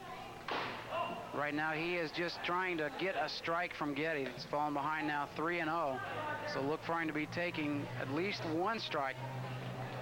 The way Rogers pitching right now, he might even take 2. 3-0 pitch. 4 straight balls. This may be it for Mr. Getty. Aaron Schapker, the 3rd baseman. Strikeout and a walk, 2nd and 4th. And here comes Johnston. Some work going on for the Reitz Panthers. It looks like Livers. Sean Livers, I'm sure he's just down there warming up his arm. I don't imagine he'll come into pitch. He'll probably go into defense somewhere, and he's just trying to get loose right now. Coach Johnson has an idea of what he wants to do. Fetcher went 7 innings yesterday, so I don't know that he's ready to come back. It's just a matter of who he thinks he can get in there. Might see Scott Hart come in. He started the game as a DH, has pitched a lot of innings this year, but we have not seen him in the bullpen, so it'll be interesting to see who he brings in. Outgoing here is Roger Getty. Good afternoon as far as the first 4 innings are concerned. Something happens here in what is now a big 5th for both teams. It's now 7-3, and we're back out to Bosse Field for more baseball on TV 52. Him a couple of weeks ago, but he's back on the hill. I think for the 3rd time since that happened. Scott Hart. Making his 2nd appearance as far as relief this year. The majority of his games have been in the starting form. 26 innings of work, allowed 21 hits, 17 runs, 14 of those earned, 28 strikeouts, and 18 walks. His overall record 3-2, 3.76 ERA.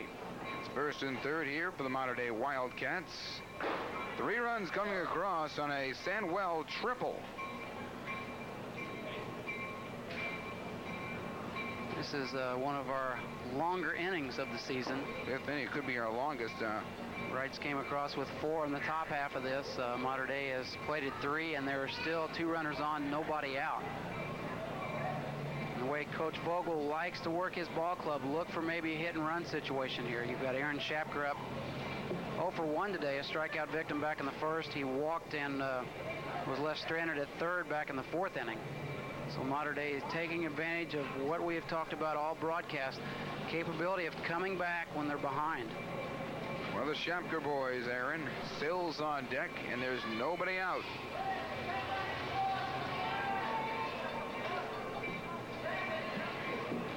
Mater Dei would like at least 1 more here. Nobody out, maybe 2. Scott Hart and Hayes now the battery.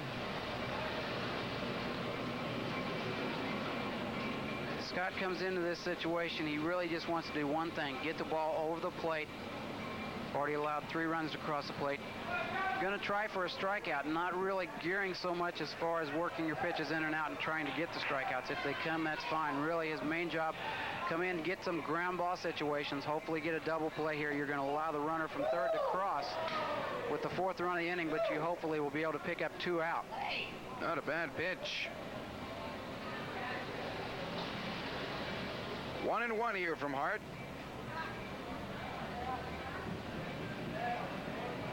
And again, 90 feet away, Sandwell. Hero here in the 5th for Mater Dei. A bunt. Maynard here in a little bubble. Bases are loaded again. Still nobody out, and the Cats have them loaded again, Doug. And what has been a usually good defense all season long for these Reitz Panthers, it has kind of come back and haunted them here. 3 errors so far today. Really, Dennis only had 1 play. That ball was hit so sharply. He was coming in, going towards first. I think he was trying to look at where the runners were instead of just trying to pick the ball up and go to first. So now you've got the bags jammed, still nobody out. And a new batter here for Mater Dei.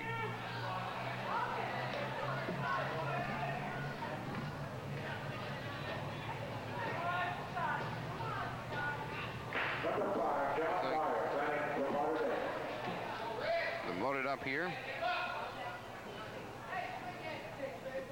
John Bayer.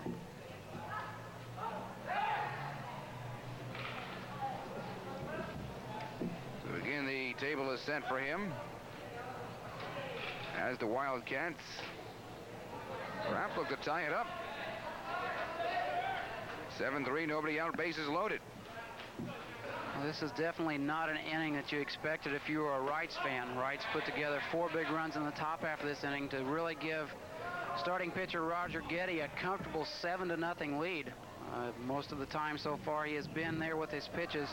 Issued a few walks, something uncharacteristic of him. Picked up a few strikeouts, but really got the pitches over when he needed to. Got the ground ball outs when he needed to. Pitcher to Bayer there and down low. Nice save from Hayes. Gets by him. You can bring across Sandwell. So John in for Corey Sills. But there's always that re-entry rule. We want John's bat in this. Craig Miller scheduled up on deck. Nobody out. The storyline here with them loaded. And try back there. If that gets behind Gilmore, bring across another. Not so sure I want to go back to first with them loaded up. Well, Scott really can't concentrate too much on the runners on the bases right now. His main concern is with the batter at the plate. Let them know that you know they're there, but really you have to concentrate on the situation at hand. Now you've fallen behind on the count, 3 balls and 1 strike. You have to come in with a strike or you're going to walk in another run, so look for Mater Dei to take a prime advantage here of the opportunity. Something we've not seen on this afternoon yet is a run walked in. 3-1, that in jeopardy. Sandwell 90 feet away. There's that corner, 3-2. Good quality pitch from Scott there. He knew what he had to do. He'd fallen behind in the count. As a hitter, you're looking for a certain pitch. 3-1, if it's in that place, you're going to take a hack at it. If not, maybe lay off a little bit. Now you've worked the count to 3-2. He has to come in with another strike, so you have to be ready. On the ground, and it is another base hit. At least 2 more will score. Brand new ball game thereabouts. Now 7-5. A long way from 7-0. I'd say just about 15 minutes ago, Doug. Wow. And I was talking about it earlier. As Reitz, you get the 7-0 lead. You think that's a cushion, and you come out and struggle with the first 3-4 hitters getting on base. Really, everybody so far this inning. We're on to our 8th batter now. Due up should be Craig Miller, but I think we're going to see another substitution here. I think Johnson's complained that could have been foul. Well, when it crossed near third base, it was in fair territory. As an umpire, you have to look to see where the ball crosses the bag. The home plate umpire has the best vantage point there. He's looking not so much where the ball is as far as the fair line is concerned. He's watching where it crosses the bag. Second and third, here's Kevin Wilson for Miller.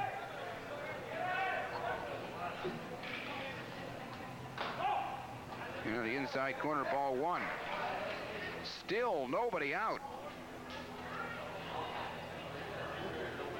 On the season, Kevin has only appeared in 2 games for Mater Dei, only 1 at bat.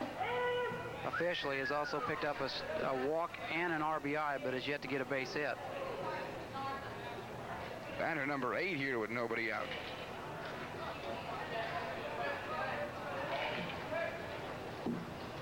Standing on an E5, a couple of singles, a triple, a walk, another error. Hey, looky there! And this time it's down to the shortstop.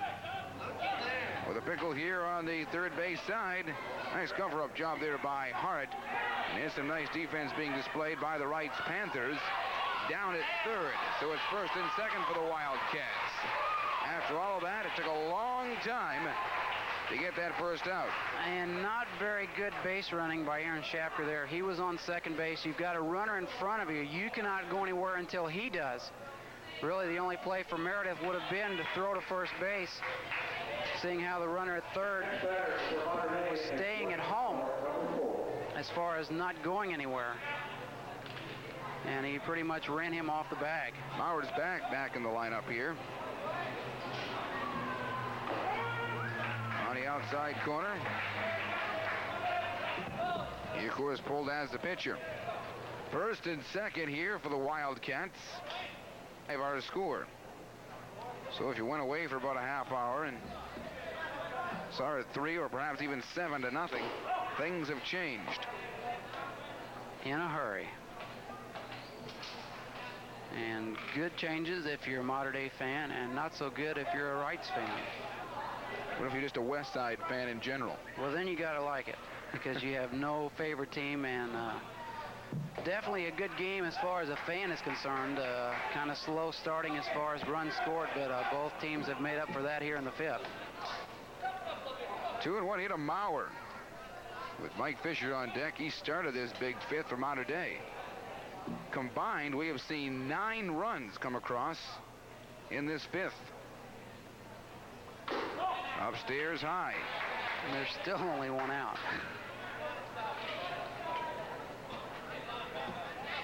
Chances are we'll see Fisher again. Double play options on the field.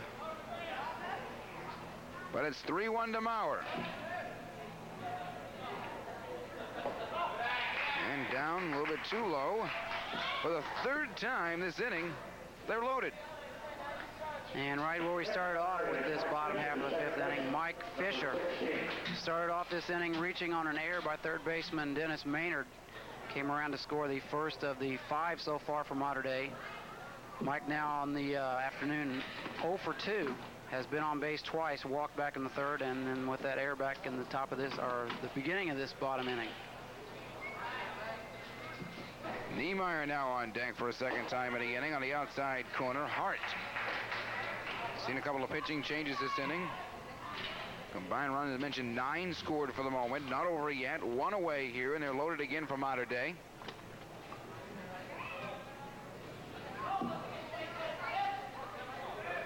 And again, the 0-1. Could be trouble. Hammond's moving over, as is Craig Angle, who holds on. They'll tag up another. This now a 1-run ball game, Doug. Well, we knew that Mater Dei was capable of coming back. We referred to it all telecasts. Not really expecting it right here. Usually when they put it together, it's been in the 6th inning, sometimes even the 7th inning. But the opportunities were here all inning long. The big 3-run triple from Sandwell and also the 2-run double off the bat of Mater Dei. So they've put together the bats when they needed to. Also took advantage of a couple fielding mistakes and a couple walks. So this game, we thought it was out of reach. Mater Dei is right back in it. 6 runs now in the inning. 7-6 our score. And on the outside here to Todd Niemeyer. Todd, the center fielder, came up with that exceptional play out in defense in the top half of this inning. A great catch coming in on a dying line drive base hit that I really thought was going to fall. He made a great catch to get the second out of the inning. Offensive-wise, he is 1 for 2 today. Has been on base all 3 times. Reached via an error back in the 1st inning on a walk in the 3rd, and infield hit to the pitcher back in the beginning of this inning. Came around and scored. Game close over there at first. 1st and 3rd here for the Wildcats. Count 2-0 to Niemeyer. Again, Brian Schapker on deck. This is batter number 11. Just here in the 5th.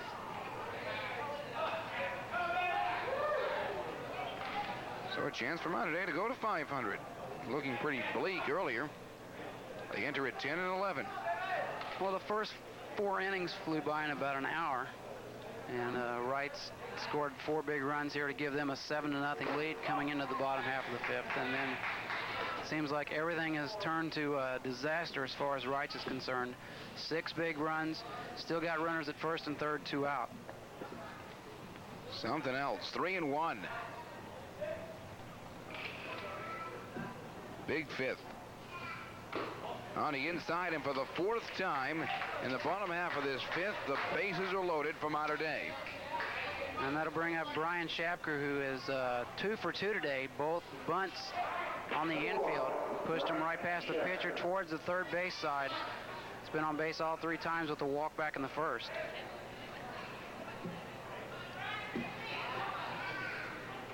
Loaded up for him, and it's upstairs high.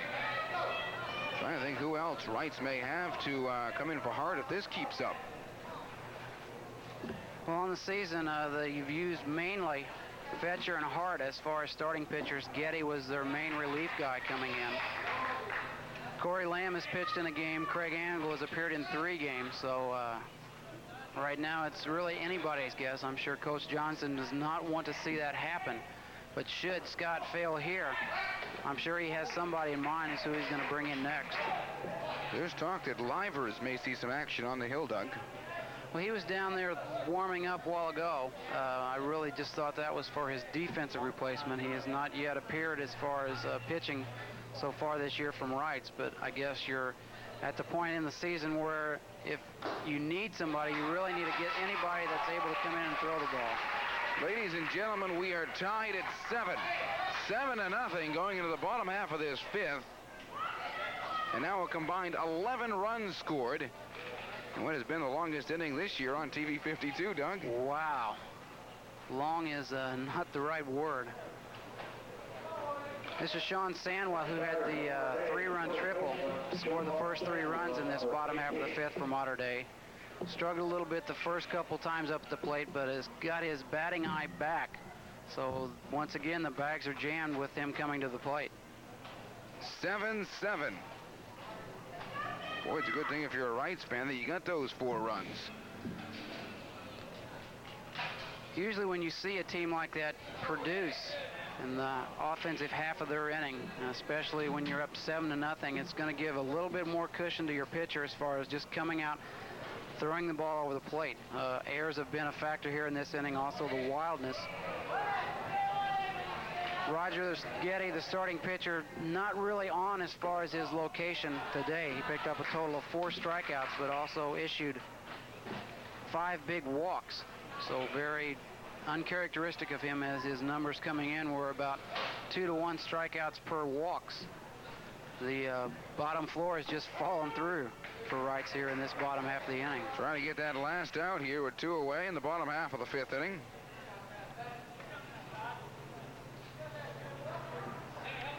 Mauer 90 feet away. Looking for something on the corner, got that. It is batter 13 in the inning for the Wildcats. See how many did Reitz throw up? Well, this is definitely our longest half inning as far as number of batter space. We've had a couple previous where we've had 10 and 11 come up. I don't think we've ever had any more than 12.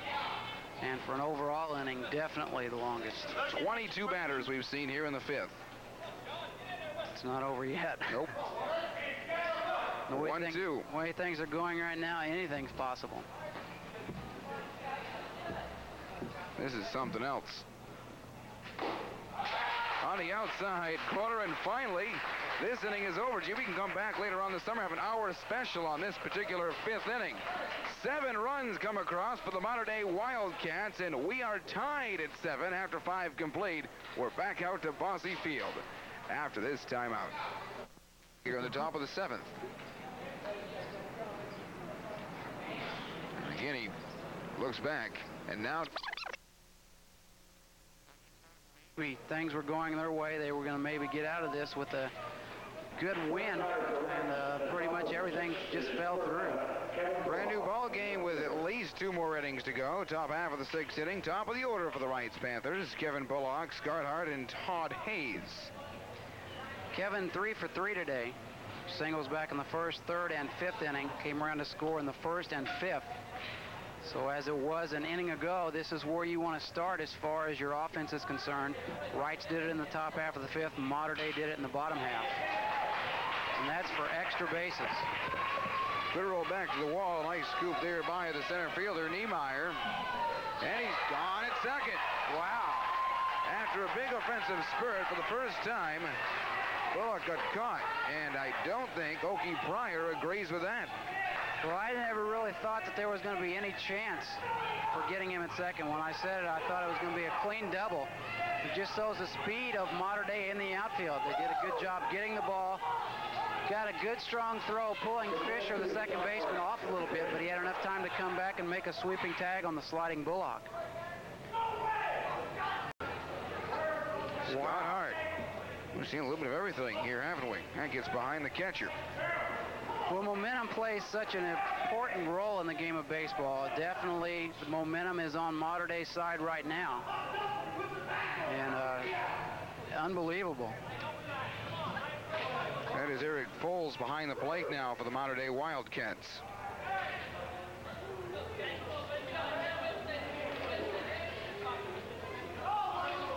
John Byer came in as a pinch hitter for Corey Sills.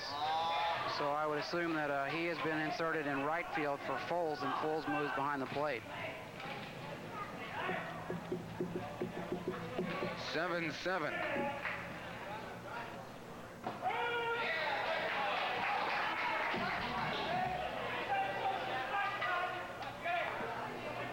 So when the fans get a little upset here as they've seen their team go from 7-0 to 7-7 unless you're Mater Dei.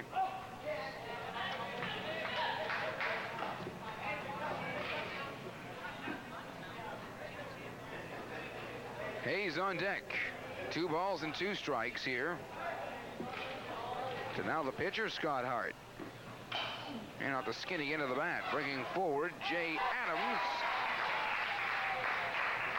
Sean Sandwell. Oh, that's right, he's back in there, isn't he? We have enough trouble keeping the runs up here and what's going on, and then they throw all these defensive substitutions at us. No excuse, we should probably have it.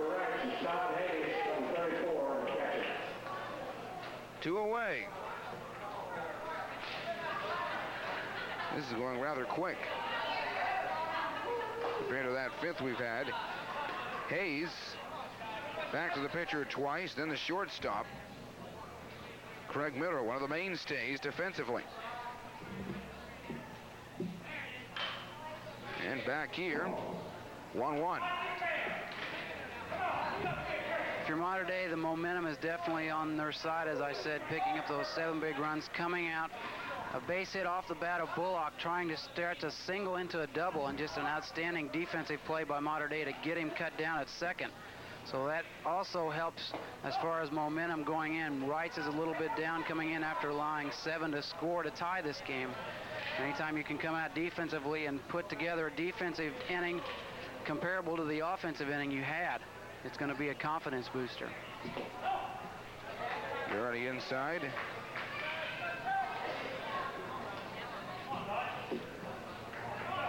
Charles Gilmore is on deck. Should Hayes reach, the count work now to 3-1. And a good pitch there by Schaffer, just coming on the inside part of the plate. Hayes not really too thrilled with the call, thought it was inside a little bit, but really you have to be protective as a hitter. You know he's behind 3-1. Look for any type of location around that plate. Be ready to take a hack at it. Got him there.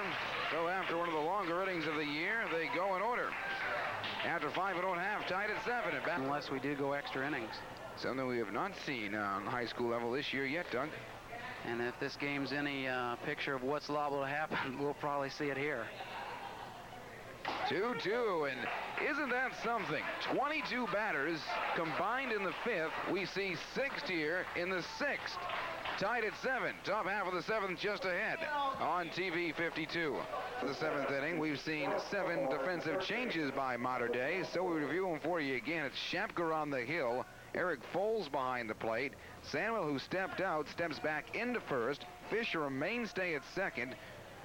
Maurer at shortstop, and Aaron Shapker, the third baseman. Wilson now in left field. He's been there for a couple of innings. Todd Demeyer, the center fielder. And now John Byer in right for a second inning also. 4, 5, and 6 due up for Reitz here in the top half of the 7th. Gilmore, Hammonds, and Angle. Charles 2 for 3 today. 3 RBIs, a RBI single back in the 1st, a 2 RBI single back in the 5th. So Reitz could not get much going in the top half of the 6th. If they're going to do it, this is where they're going to do it, since they couldn't do it last inning.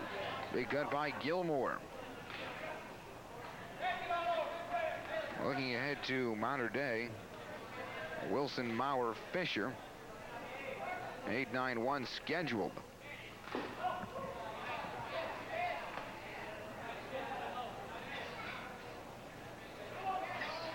Really volatile that Reitz gets something going here. Pretty much momentum has changed sides since that 5th inning. Reitz came up with 4 runs in the top half to get a 7-0 lead. Then everything caved in.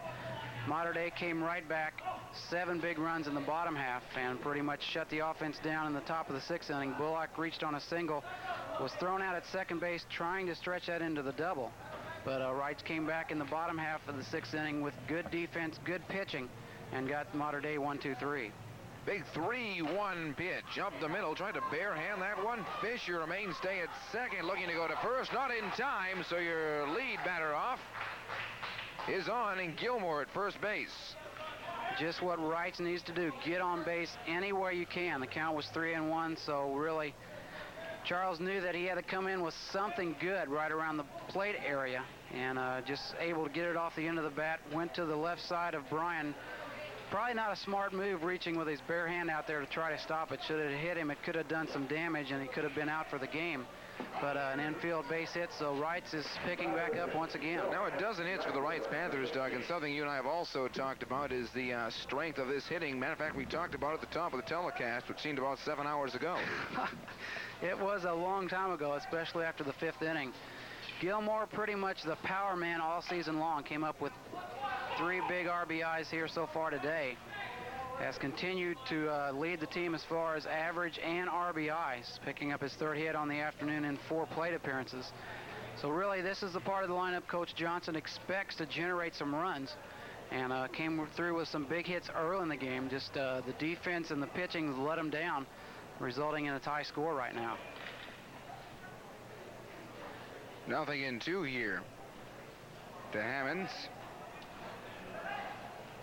And on the outside, slips behind Eric Foles. Easy pass down at second. Now, boy, this could be important with nobody out. 1 in scoring position. Well, usually with a runner at second, nobody out, you might want to try to sacrifice him to 3rd base. You're going to give up an out, but you're going to have a runner in scoring positions. 2 opportunities to score him, but the count now 1-2, so don't really look so much for a bunt situation. Hammonds, with being a left-handed hitter, is going to try to pull the ball, take it to the right side of the field. to where Guillermo will get a good jump at second base and able to get to third if it goes to the right side. The outside, nice scoop there by Foles, and now Shapker having some problems on the hill. We may see the arm of Beyer very, very soon. And I don't know if you've noticed or not, but it looks like we might have some rain moving into our picture. The sun has gone away. It has cooled down a lot. The breeze has picked up, now blowing out towards right field. Flag's pretty much at full mast right now, blowing all the way out.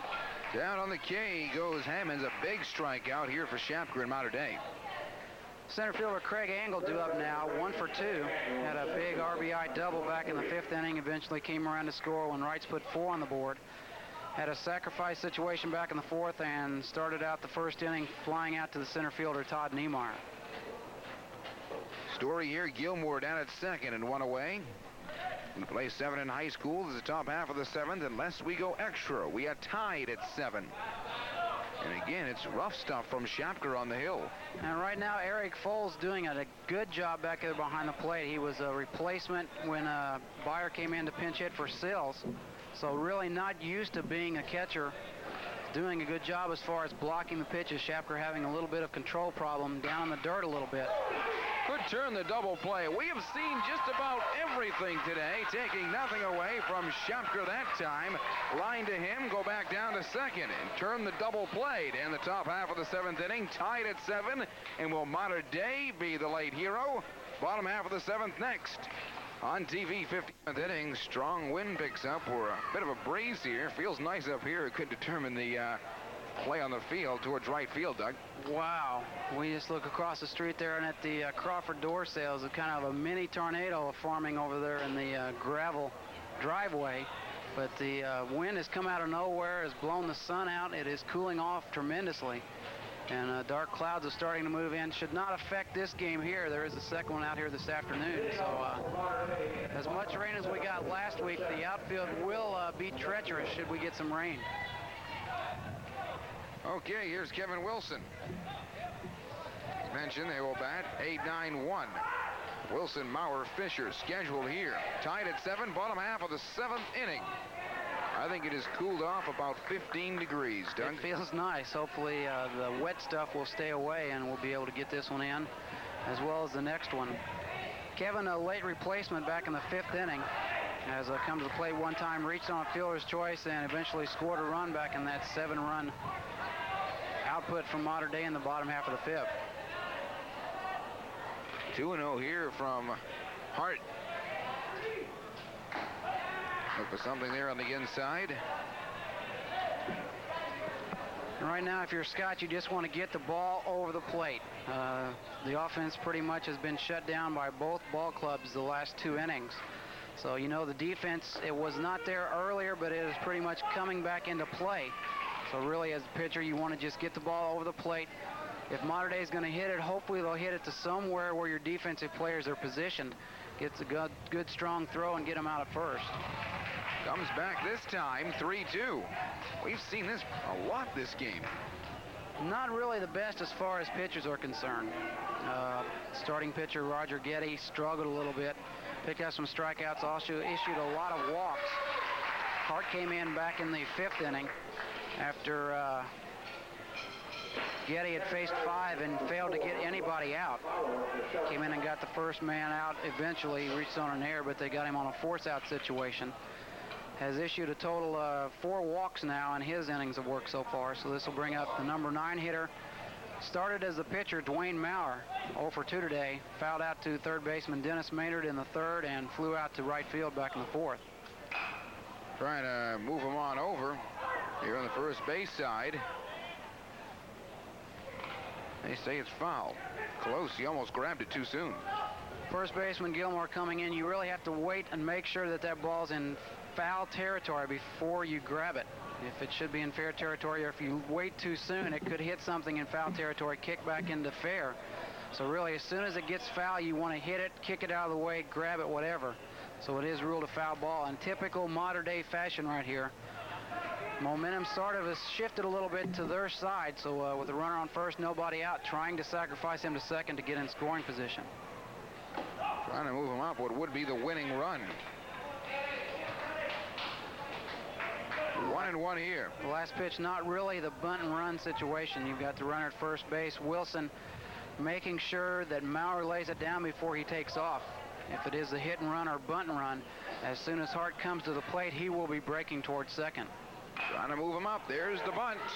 Hart wants to go down to second. Almost turned a double play out of that. One away. And a good job by Scotty right there. He knew exactly what he was going to do as soon as the ball was bunted. And once again, not a very good bunt as far as a sacrifice situation. You want to take it down the line.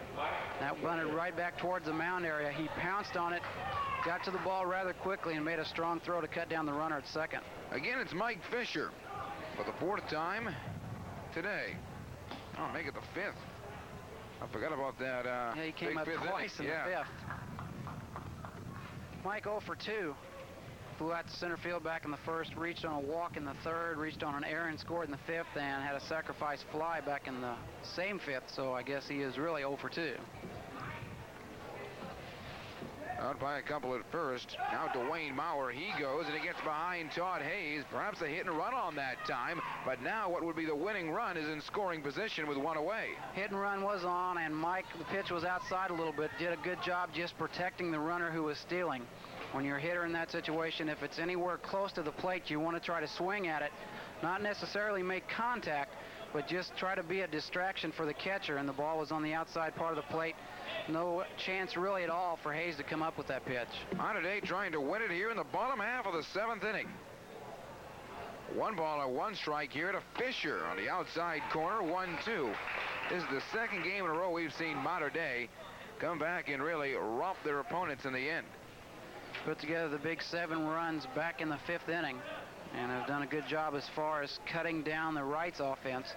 They were down 7-0 heading into that bottom half. Eventually came back and tied it up, sending 13 men to the plate. Niemeyer on deck if need be. 2-2 here to Fisher. He gets a piece of one. He's made good contact back, especially back in that 1st inning. He flew out to Angle. Backing up, Corey Lamb, and a big 2nd out. Niemeyer trying to be a late hero. He's walked a couple of times. He's been on base all 4 times. Reached on an error back in the 1st, walked in the 3rd, had an infield hit back in the 5th, and came around to score, and then walked again in that same 5th inning. So we had 4 of the modern-day hitters come up twice in that 5th inning, sent up a total of 13 hitters, eventually put on the board 7 runs on 4 hits, still left 3 runners on base. 2 away, bottom half of the 7th, tied at 7. So unless Niemeyer comes through here, let's see our first extra innings in the SIAC. Wind picks up, and that is something to see. And you can hear it as well as see it with our crowd mic down on field level. Really came out of nowhere. The sun went in a little bit. It cooled off just a little bit, but in the last 15 minutes, the weather situation has changed drastically out here and probably has dropped a good 10 degrees, if not more. The wind and the Wildcats late. On the outside, trying for something down there. Boy, if that's not a dangerous play. Well, you really have confidence in your throwing arm as a catcher. Todd caught a lot last year, not really a lot of time behind the plate this year. But with being an outfielder, you know he's going to have a strong arm. And to throw a ball in that situation, you really have to have confidence in your throwing ability. 2-0 pitch on the outside corner. 2-1. Shapker on deck. But a base hit should win it for the Wildcats. Tied at 7.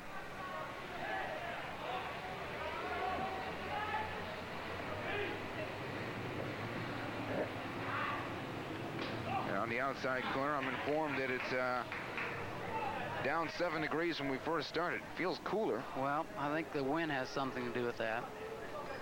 But a little more comfortable than it was. 3-1 pitch. Got him on the outside corner. 3-2.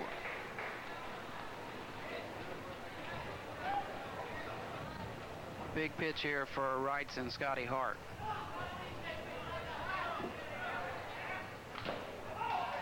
And we'll do that again. just able to stay alive a little bit. Niemeyer knew the pitch was right there around the plate, fouled it off, and really no chance for a foul tip where Hayes could come up with the catch. Still 3-2. It's about the loudest wind I've heard all season. Didn't expect that today. We really haven't seen a lot of wind the past few weeks. When we started early, we had some wind conditions, but last couple weeks it's been rather nice with the exception of a rainfall here or there. Doug, that down 7 is since the inning started. Not since the beginning of the game, I'm informed. Oh. Breaking all kinds of records out here today. Most runs scored in an inning of the season, combined perhaps. Saw 11 back in the 5th. I'm sure Mater Dei, or that other Catholic school, Memorial, well, you would think against that, Chesterton earlier in the season. You would think with the offense that Mater Dei put together in that 5th inning, it would heat things up a little bit. First and second, base hit should do it here for the Wildcats. Swing and a miss here by Shapker. And I guess we can credit that latest stat to our local meteorologist here in the press box. Sure can. Seeing to get out of it, send it to extra innings on the outside corner. That didn't miss by much. 0-2, I'm sure Scotty wanted to get out with a strikeout, get back into the dugout and get the 8th inning underway. Due up for Reitz, should they get to the 8th, will be 7, 8, and 9, Meredith, Lamb, and Maynard. So, not really a strikeout situation, but I'm sure that Scott will be happy to get an out any way he can. 1-2. Oh, there's 2 away. With the wind blowing out towards right and on the outside. 2-2. They've been loaded many times before for the Wildcats. Well, you definitely do not want to go 3-2. 3-2, the runners will be off with the pitch. Any type of base hit to the outfield will almost guarantee some type of run scoring. So you want to get him here if possible. Got him looking. And so for the first time in the SIAC, we are going to extra innings. Top half of the 8th just ahead as we're tied at 7. Time, some say extra innings. It's the first here on TV 52 in the SIAC, and it involves Mater Dei and Reitz tied at 7, Doug Emmett. And somehow you just had a feeling that if it was going to happen, it was going to be in this type of game. Reitz had a comfortable 7-0 lead through 4.5, and then everything just seemed to break loose for Mater Dei, putting 7 runs on the board in the bottom half of the 5th inning. So we've got 7, 8, and 9. Meredith, Lamb, and Maynard due up here for Reitz. Looking for something there on the inside corner, and these wonderful scorebooks you bought us the other day, Doug, only go to 9 innings. Well, I noticed that. Mine had 11 beginning of the season. Those are all used up. Let's see here. Yeah, we did have 11 in our first ones, but these are produced by a local sporting goods place, so I thought, give them a little piece of the action, I don't too. care. You tried to save a dime, and you cost us a couple of innings. Well, go to the next page. We got plenty of pages in here. 0-2 here to Louis Meredith. Corey Lamb on deck. I didn't see you going out and buying any. Your turn. My turn. I bought the last one. No, you did not. Yes, I did too. Didn't. Afraid so. Don't make me out to be the bad apple of this bunch.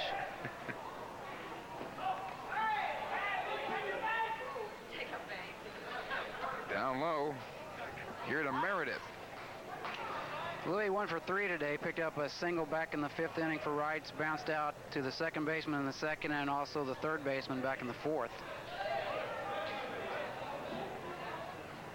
2-2. They're down low. You're going to sit there and sulk now, aren't you? No, I'm watching the weather. I thought that I saw a lightning bolt over towards the southeast side over here. I'm not sure. It looks like dark clouds are moving in from that way. Yeah, I saw it too. And if the umpires see it, if it's close enough, look for them to call this game, suspend it, and let's see what happens come over. Painful there to Mr. Meredith. And Doug, I have not been impressed with the pitching here today. Well, we knew coming in, really expected something from Getty. The majority of his pitching this year has been done in the relief fashion. When he has come in, he has done a good job. His record coming in at 3-0 and ERA of just around 2. So he had some problems with his location, issued a lot of walks, picked up some strikeouts, but really on both sides, not one dominating pitcher all afternoon. Corey Lamb. Corey, the second baseman, 0 for 2 today, or I should say 1 for 2. Grounded out to the pitcher back in the second inning, which was Roger Getty at that, or Dwayne Maurer at that time. Picked up an RBI single back in the 4th and then reached on a walk in the 5th. Batting 8th in the lineup on the outside, and Doug, you being the umpire, want to run down that rule for us. Now we're tied at 7 and a possibility of a cancellation with thunder in our background. Well, it is a complete game as far as innings, and there we see a big lightning bolt again. I'm not sure that the umpires have seen it yet. Really, you cannot look for it unless the storm is coming from behind you, where your base umpire can kind of keep an eye on it. Right now it is to his back. But right now they would just pretty much, I guess, treat this as a suspended game since it has already gone 7. Pick it up where they have left off. 1-1. Oh, shot down here may get the job done. To first base, not in time. First and second here for the Panthers. And they could attack. Now, what would happen if they were to score here and then the game be called? Well, it would be a suspended game. Once it gets past a certain point, you can't really go back to a certain inning, especially since we've reached 7 and we're into the extra inning. It's really up to the state association as far as what leagues and what rules they adopt as far as the National Federation. And it would, I'm sure, be a conglomerate effort on everybody's part here. I have not really dealt with that many suspended games, especially on the high school level. So it would really be up, I mean, it's not going to be up to the coaches to decide, but they would have to get together and make sure that everybody knows what the situation is. So if it does not occur here, it's nice to know for the future. First and second, nobody out, and here come the Panthers in the extra inning 8th. Alex Aramowitz finally out to the catcher back in the 5th.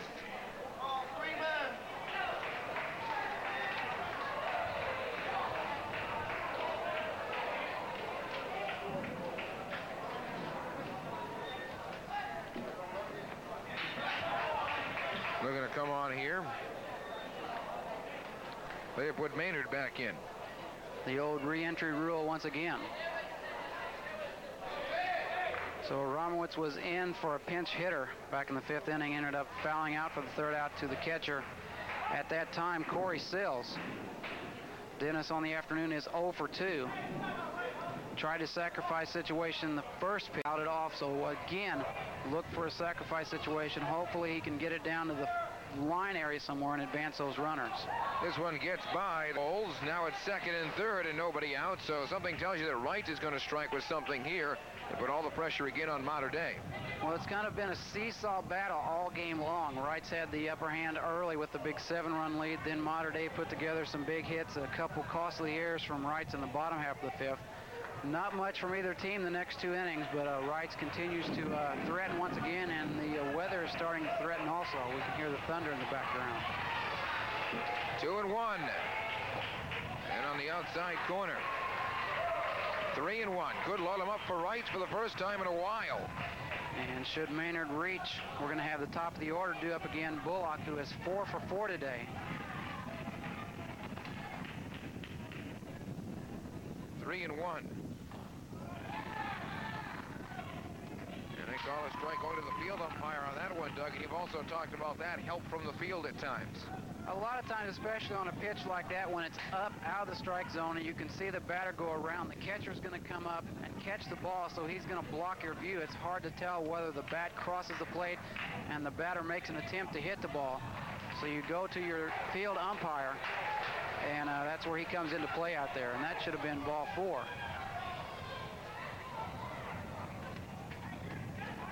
Well, apparently not.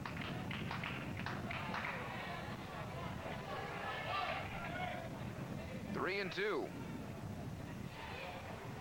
2nd and 3rd, the storyline here for the Panthers. And he got him looking. 3rd time in a row, Maynard got caught looking. One big out. It'd be hard to turn a double play in this situation, but we've seen it happen before. Well, as we've seen everything happen in this ball game, nothing is out of the question. But this is a part of the lineup as Reitz you want to have up there. Bullock 4 for 4 today, has come across and scored 2 runs. Got runners at second and third, only 1 out, so a prime opportunity for Reitz to pick up a couple runs here in the top half of the 8th. Second and third, and Bullock. Take a look on the outside corner. So we have seen a 7-0 lead all of a sudden turn 7-7. 22 batters in the 5th inning. Followed by change in 1 inning. Followed by a 6 up, 6 down, 6th inning. And now extra innings. And one heck of a wind in Bossy Field. Well, we're not going to see a triple play in this situation, but if there was nobody out, it wouldn't surprise me with everything that's going on today. Up and down game. And Shapker is in a situation here where he does not really have to give in to Bullock if he does not want to. You've got first base open, 1 out, really a non-intentional, intentional walk. You're not going to give him anything good to hit. He's killed you all day long, 4 base hits. So if you put him on first, you've got the bases loaded. You've got a double play position where you've got a force out at any base, and this is what we're seeing right here. They went 3-0, so they're going to just decide. In the high school rules, you don't have to throw 4 pitches. So with the count 3-0, they just call to the umpire's attention, I want to put this guy on. He calls time and says, you're awarded first base. Right here, Scott Hart trying to help his own cause. Scott Hart's a DH, now the current pitcher for Reitz. They are loaded up. And a good chance for Scotty here to help himself pick up a couple RBIs and also get back on the mound the bottom half of this inning, pick up a win. Today 1 for 4, that base hit coming back in the 5th inning on a single towards third base, and he eventually came around to score. Tied at 7. Top half of the 8th, that's extra innings in high school. And again, Shapker. Big pitches right there. I said I wasn't impressed with the pitching except for the ability for them to come back when behind. And really, since Brian has been in there, not really a lot of runs have been scored. None really for Reitz. So he has done his job. Boy, that could turn out to come back and haunt you. You still got to get one in to end it. This is the catcher, Todd Hayes, 0 for 4 today. He's grounded out 3 times and a strikeout victim his last time up in the 6th. You still got to go on defense, but we're tied at 7. And this one, perhaps a shot. Kevin Wilson, nothing comes across for Reitz. After threatening early, they will strand 2, and after 7 1/2, we go to the bottom half of the 8th inning. Tied at 7 and back after this timeout. On the hill for the Reitz Panthers, bottom half of the 8th inning. This is extra innings and tied at 7. And we're running out of room in our scorebook. 4, 5, and 6 do up for Mater Dei here in the bottom half. Sandwell, Foles, and Shapker. Sean picked up the big 3-run triple back in the 5th inning that started that eventual 7-run outburst from Mater Dei. Eventually tied the ball game up. So here in the bottom part of the inning, it's 1 run to do it. Sudden end to a game.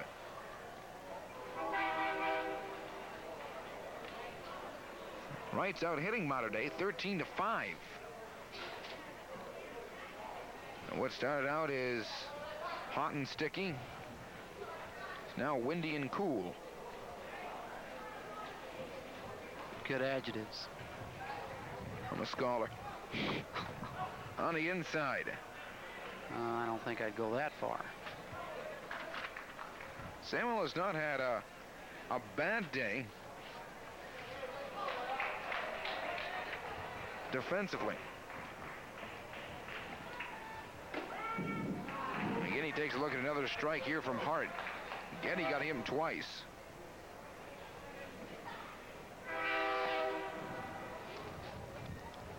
And playing in on the outfield. Maybe not expecting much. 2 balls and 1 strike here from Hart. We'll look for the wind to come into play, especially on a ball that is hit towards right center or right field. It is gusting right now. Both the state flag and the U.S. flag are pretty much at full mast out there, picking it up. And there we see just a good base hit to right field, starting off this inning, much as he came through back in the 5th inning. Well, you know, it's been a long game when 2 trains come through. And that looks like the same engine that we had before, just going a different way. This is Eric Foltz, who has moved behind the plate after starting in right field. Today is 0 for 3. He's reached on a fielder's choice twice, walked and scored the 5th, and grounded out the 3rd. Winning run at first. There's the punt, and it drops back foul. That time we wait. And a good play there by Todd Hayes. The ball was bunted right off a home plate. He let it go up, let it come down. He knew that it was going to be close to being a fair ball, close to being a foul ball. So if you just let it go, hopefully it will go foul. And that's what he did. As soon as it gets foul, you pick it up. Tied at 7. Bottom half of the 8th inning. And Foles gets a nice rip. He could be the late hero. And do you think Dennis Maynard is expecting a bunt? He was charging like something. Down at second. And Mater Dei has one in scoring position with nobody out. Now, we saw Reitz do this moments ago. And Mater Dei came back and pretty much shut that offensive threat down from Reitz. Ended up leaving 3 runners on base in the top half of this inning. Really only 1 base hit. They had a walk and also a hit by pitch. But right now the count 0-2 on Foles. The runner at second. Look for him to try to go to the right side, as we talked about earlier. Anytime you've got a runner in scoring position, especially with nobody out, as a right-handed hitter, you want to look for something on the outside part of the plate. Instead of trying to pull a ball, try to push it to the right side, enable the runner from second, Sandwell, to make it to third. 0-2, and this one knocked out of play. And it looks like the Lightning is moving a little bit closer. It's getting a little bit more northerly right now, where it was in the southeast a while ago, almost directly in front of us. Be a shame not to finish this one as long as it's come. Tied at 7. And a little bouncer there. Stumbling there is Hayes, and moving up 90 feet away now is Sandwell. So now it can take a base hit, a fly ball deep enough for a sacrifice fly, even a wild pitch or a pass ball. Catcher right now, Todd Hayes, needs to block everything, keep it in front of him. And Scott Hart really cannot afford to go to his breaking pitches right now. He has struggled. Since he's been in there, he's given up a total of 5 base on balls. So his stuff has not been there this afternoon either, much as Getty, the starting pitcher, and Maurer and Shapker from Mater Dei today. Long way to come after up 7-0 to lose it here. Nobody out. 90 feet away is Sandwell. And on the outside, and Hartigan has lost it for the moment.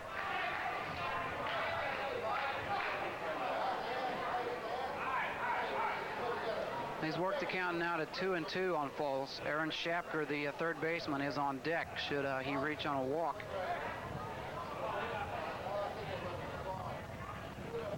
Looking perhaps 90 feet away. Reach for that one. And down on a K. 1 big out. My sentiments exactly. Aaron Shapker, 0 for 3 today, has been on base twice. A walk back in the 4th inning and reached on an error back in the 5th inning. It may not be a bad idea to walk him. Turn that double play and get out of it? Possibility. But then you have to look at, well, what if they hit it to some place in the infield where we're not going to have a double play? You really have to play for the runner. If we see the infield is pulled in for Reitz, also the outfield. So any type of long fly ball is really going to go for a base hit. There's not going to be a chance for him to catch him and throw the runner out at home. Really, you cannot really afford to put another runner on. 90 feet away, the winning run. 1-0 pitch. 1-1. And he kind of sneaked up there to maybe attempt a sacrifice squeeze to get the runner from third home. It's kind of hard to judge as far as what the coaches are actually going to do. They've all got their allotment of signs and know their players more than anybody else. So they know if they've got a batter at the plate that is capable of laying down a bunt, this is a good situation. Now you've worked the count to 1-2, probably wave a bunt off if you were even thinking about it. Still important to try to get some type of base hit, get a fly ball into the outfield. Tell you what, this is the most important pitch of the ball game to date. 1-2 pitch. And they got him. And look at this. He is gone at the plate. And all of a sudden... And that's a double play. It certainly is.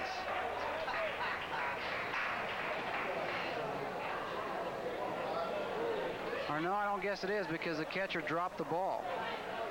They elected not to go back down there. And first base was not occupied. I thought he had caught it. But the runner, or the batter, Aaron Shapker, is still on at first base. So not a very good running job there from Sandwell coming in from third. You have to make sure the ball is away from the catcher before you commit. Still not over here in the 8th. Boy, did that change the pitcher. Wish we had the instant replay on that last one. Well, we've seen just about everything here. Trying the squeeze with a 2-strike count. Sandwell was pretty much a dead duck with him coming in on that situation. Shapker did not get a piece of the ball, but apparently the ball was dropped by catcher Todd Hayes, so that enabled him to go to first. Byer here. John Byer. Big cut. We may be going to the 9th. John was a pinch hitter back in the 5th inning. He came up with a big 2 RBI double. Came to bat in the 6th inning and went down looking. The 1-2 pitch. Upstairs, 2-2. Be very important if Mater Dei can get the runner back down at second. Shapker would like to be there, because a base hit could win your ball game for you. But for the moment, a 2-2 pitch, and there the runner goes. Nice hit ball. This is all going to depend on the speed of Byer, and he is thrown out at first. We go to the 9th, and we are still tied at 7. SIAC High School Baseball on this evening. To the finish, it's Mater Dei and Reitz on TV 52. 9th inning here in high school baseball. It's known as the extra innings, Doug, and at one time, right before I left Indiana the first time, there were time limits on these games. Well, they used to have a 2-hour time limit on the games played here at Bosse Field, which was kind of a disadvantage to all ball clubs coming in here. They had the luxury of having the lights out here. For some reason or another, they didn't think that they wanted to use them unless at all possible. So they usually had a 2-hour time limit, and depending on where the game was, usually it was past 5 innings, so you had a complete game. Just mattered on what inning it was going to be called. But the last 2 or 3 years, they have gone away from that, and I think it's good for everybody. Charles Gilmore here in the top half of the 9th. Going on our 3rd hour this evening of high school baseball. So much for the senior edition of Press Box tonight, huh? I think I put on the back burner, didn't it? Well, I'm sure that that will be aired another time, just so everybody can get a chance to look at it. Aces have put together an outstanding season, and this is just kind of a highlight film to showcase the seniors who will be sorely missed next year. In jeopardy now, Hill Street Blues at the top of the hour. Well, let's see, we still got about 19 minutes. Hopefully we can get something in this 9th inning, because we're running out of room in our scorebook. Here on the outside, it has been some kind of a ball game. If you're just joining us, Reitz ahead 7-0 after 4 1/2. Bottom half of the 5th, we're tied at 7, and have been that way for the past couple. Right back here to Shapker, and Shapker here again goes to Sandwell, and there's one away. This will bring up Bill Hammonds, the right fielder. He has picked up a base hit today, been on base twice, an RBI double back in the 1st inning, and reached on an error and came around to score back in the 4th. Someone's going to be a late hero.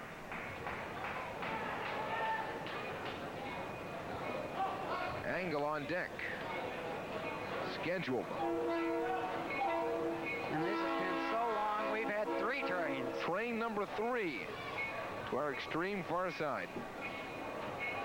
The lights have been turned on here at Bosse Field. Down low. You didn't have a date tonight, did you? If I did, I no longer. Hey, look, we've got a caboose in the middle. Fouled back. Just goes to show you, it's always something.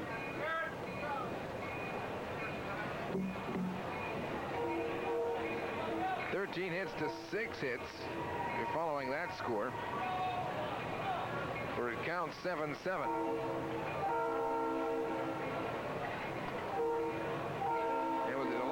1-2 here to Hammonds. Got him on the outside, 2 away.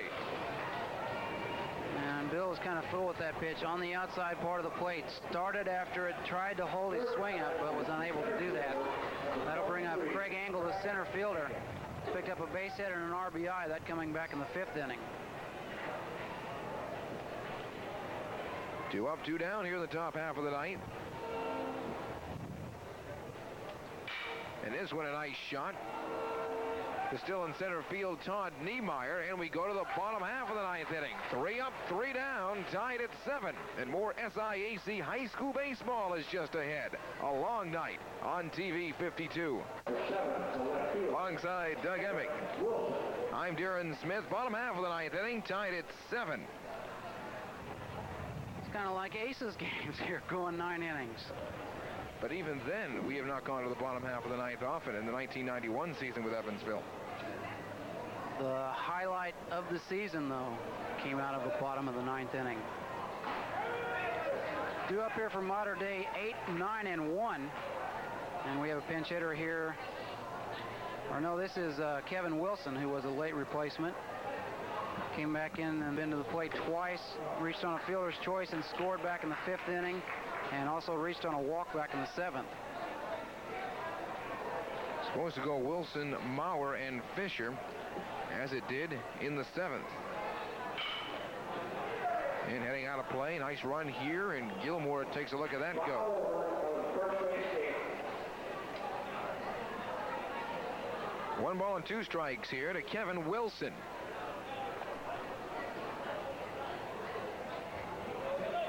The only big differential on the scoreboard is the hits. Again, 13-6.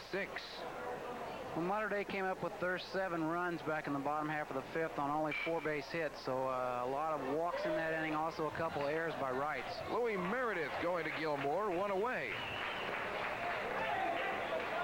Well, the defense is sharpened up. Defense is sharpened up, and the pitching has gotten better. Scott Hart struggled a little bit a couple innings ago with a couple of walks, and Shapker has struggled too with a walk and hit by pitch, a couple base hits. But really, both ball clubs since that 5th inning have put goose eggs on each other's scoreboards. Again, Dwayne Maurer. You know that game we missed the beginning of the season with Reitz due to technical difficulties? We've made it up for him here tonight. I would say. 3 hours in prime time. Wow. On the outside, it's 2-0 here to Maurer. Dwayne's over 3 today. Fouled out to third baseman Dennis Maynard back in the 3rd inning. Flew out to the right fielder Bill Hammonds in the 4th. Reached on a walk in the 5th and reached on a fielder's choice back in the 7th. 2-1 and hard hitting Mike Fisher up. He's had some shots to the outfield, I'll tell you. Only to be stopped by Craig Angle. When you look back at the 5th inning, the 2 big base hits came off the bats of Sandwell, a big 3-run triple, and also pitch hitter John Byer, who picked up a 2 RBI double. 2-2.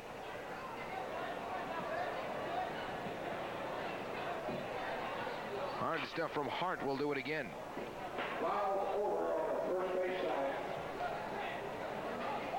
This was originally one of our option games. We had a choice of this one or Memorial in North, and due to the loss of the first Reitz game earlier in the season, we make it up to the west side with this extremely competitive west side matchup. Great play by Louis Meredith at shortstop right there. That ball was kind of hit in between he and Maynard. Maynard went over, tried to get a glove on it, was out of his reach. Louis was right behind him, fielded it rather quickly and made a good strong throw to Gilmore over at first. Mike Fisher. With Niemeyer moving to the on-deck circle.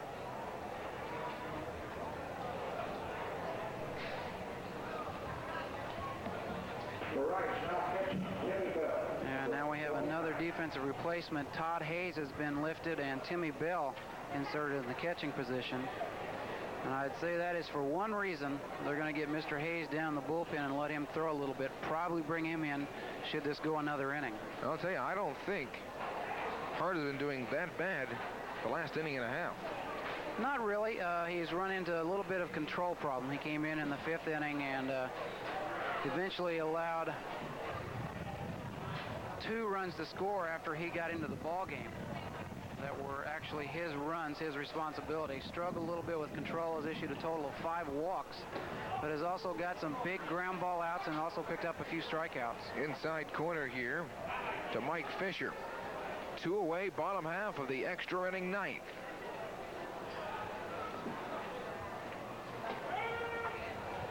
Nice down the middle. 1-1. Reitz trying to go to 13-11. Monterey trying to bring their 91 season for the moment at 500 at 11-11. Foul ball there for a 1-2 count. The first 2 gone down 6-3. Wilson and Mauer.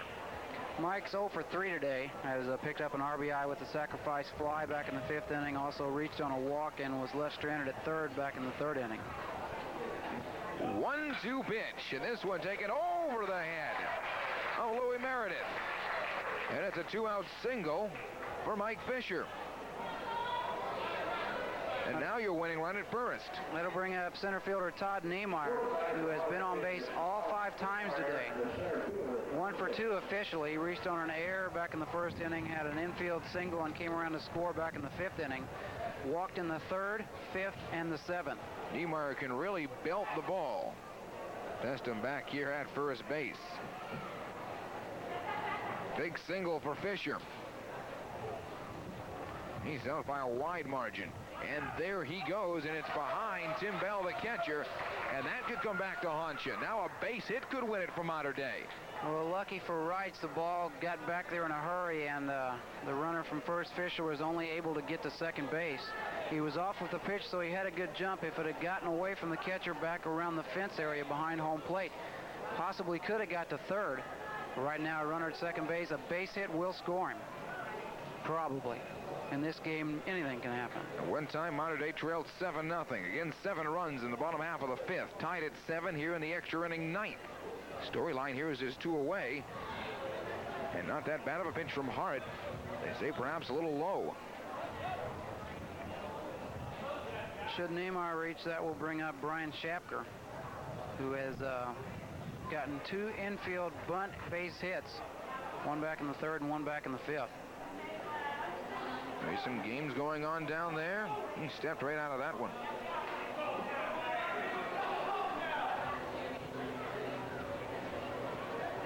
Niemeyer, odds have it he somehow reaches, Doug, you mentioned, on 5 times so far this evening.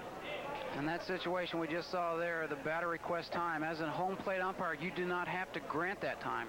If the pitcher has already started into his motion towards home, you cannot call time. So really he stepped out taking a chance that time might not be called. How many times have we seen this? A couple of pass balls, and now 90 feet away. And the count has run now to 3-0. So the situation was similar to what we had last inning.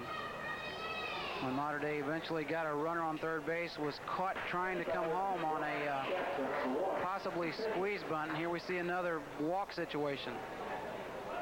Give him the pass, and here's Shapker.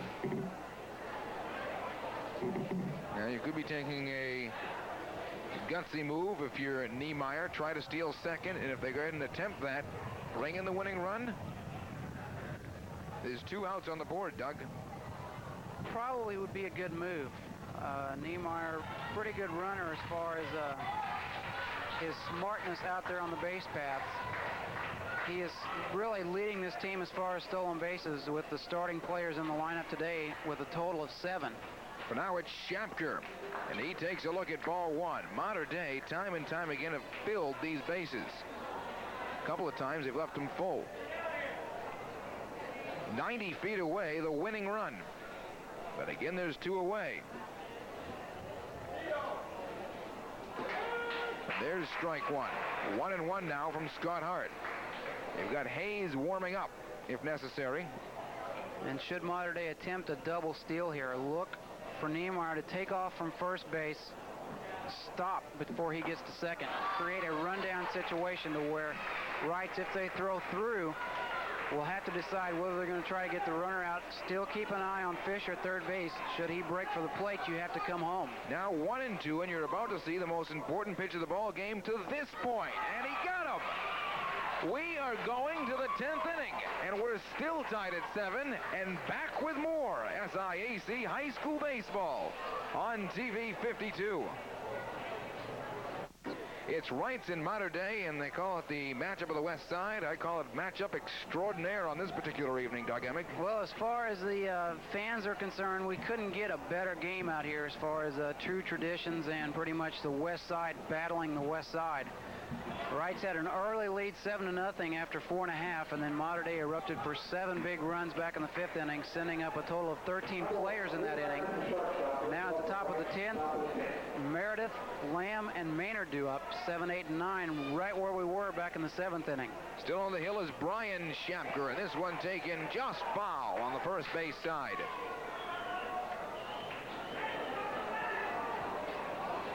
They're working for this one. Again, Wright's 12 and 11. And Mater Dei 10 and 11. Willie 1 for 3 today, has been on base a couple of times, picked up an RBI single back in the 5th inning and was hit by a pitch, eventually left stranded at third base back in the 8th.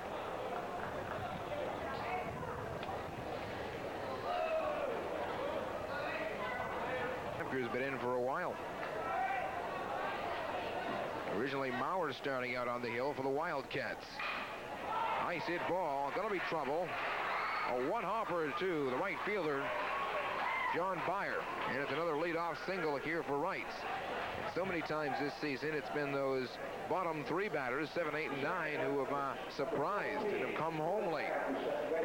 Well, both teams have had an opportunity since that 5th inning. Goose eggs have been on the board, both teams after 5 for the game. Reitz has left a total of 8 minutes. Mater Dei with a total of 13. On the outside corner. Tied at 7. Top half of the 10th inning. In high school, you usually go 7. Usually. Keep an eye on Meredith out by a couple over at first. Corey Lamb takes it up the middle. Is it trouble? Could turn 2. Mike Fisher. See if he held on. Pryor says his foot was off. And assistant coach Okie Pryor is going to go. Still complain maybe to this umpire. Well, the situation there, you've got a runner on first, so your infield base umpire is going to be in the middle of the playing area. He's going to have a situation with a play at second base, and then he has to pivot and make the play at first. And sometimes you get blocked out, you can't tell. It was a good come off the bag play by Sandwell. If he kept his foot on the bag from up here, we really couldn't tell. He made up with a clean pickup of the ball. And Pryor said he came off the bag, so that's why the infield umpire came in to ask the home plate umpire, because it's his responsibility to kind of keep an eye on it down there. Johnston doesn't get upset often. We saw it there. 2 away all of a sudden. But an outstanding defensive job by Mike Fisher. That ball was almost up the middle for a base hit. He made an unassisted force out at second base, getting Meredith, then still had enough time to make a strong throw off balance. And a good play over there at first base by Sandwell to come up with that catch. Pitch here to Dennis Maynard. Slips behind. Catcher Foles. Top half of the 10th. Wow. 2-0 pitch on the outside. Just when you think the opportunity might be opening, comes a big play by Mater Dei to shut that down. Maynard trying to walk here. Schapker again hard. 4 straight balls to Dennis. So there's your go-ahead for the moment. And we go back on top. Again to Bullock. Kevin, 4 for 4 today, has been on base 5 times. The last time up in the 8th inning, eventually worked the count to 3-2, and then they issued an intentional walk. But he picked up singles and scored a run back in the 1st and 4th inning, also singles in the 3rd and the 6th. On the outside corner.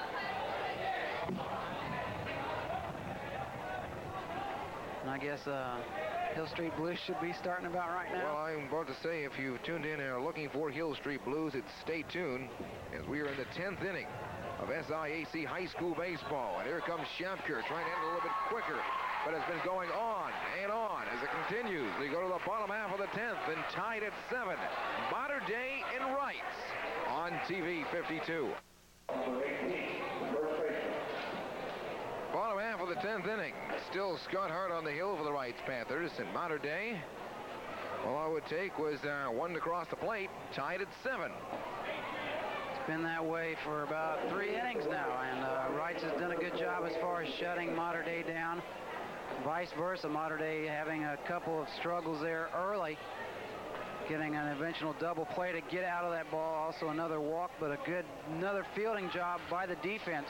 Brian Shapker made a fielding play, saw that the first baseman Sandwell was away from the bag, and really just used his speed to be able to beat Bullock out to the bag. Re-enter Todd Hayes, the catcher. Bill came in the past inning thinking maybe Hayes would go to the hill. So again, if you just join us and looking for Hill Street Blues, we're in the bottom half of the 10th inning, SIAC high school baseball. 7-0 at 1 point Reitz. 7 runs scored in the bottom half of the 5th, Modern Day. Nothing has come across since then, and we're tied at 7. And I'm sure the sergeant will hold roll call until we are done here.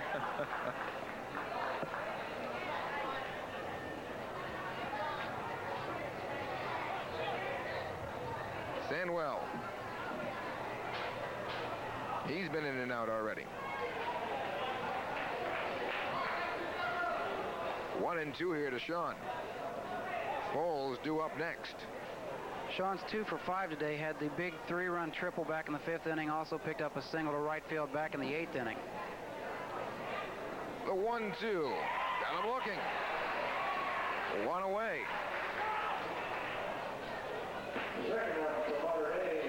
Going on our 4th hour now of high school baseball here on a Wednesday night. This is Eric Foles. He's been on base a couple of times today. Reached on a walk back in the 5th inning on fielder's choice back in the 1st and 3rd inning. Shapker moves to the on-deck circle. 1 away and a nice pitch here from Hart. It's like new pitchers out there, Doug. Scotty has really settled down. He came back in the 5th inning, so really is working his 5th inning of work here. And sure that Coach Johnson has an idea, should this go an extra inning or 2 more, just how far he can go with Scotty before he has to get somebody else up here. Tagged him upstairs. So, for the moment, your winning run is at first. And here again is Aaron Shapker.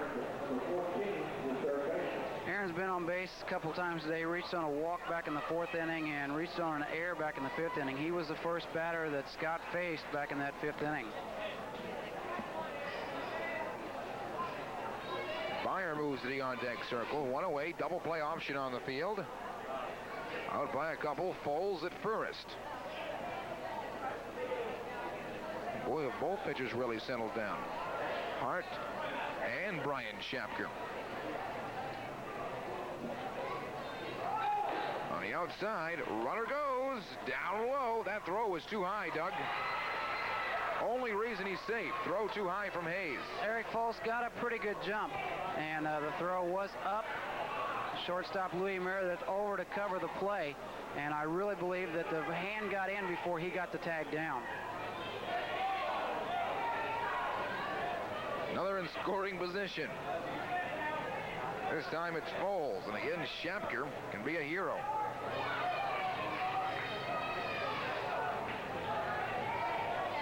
Tied at 7 on the outside corner. Looked a bit out. Some of the Reitz fans would agree. Not so on the other side. 2 strikes now here to Shapker. In Byers on deck, there's 1 away. A little time called here.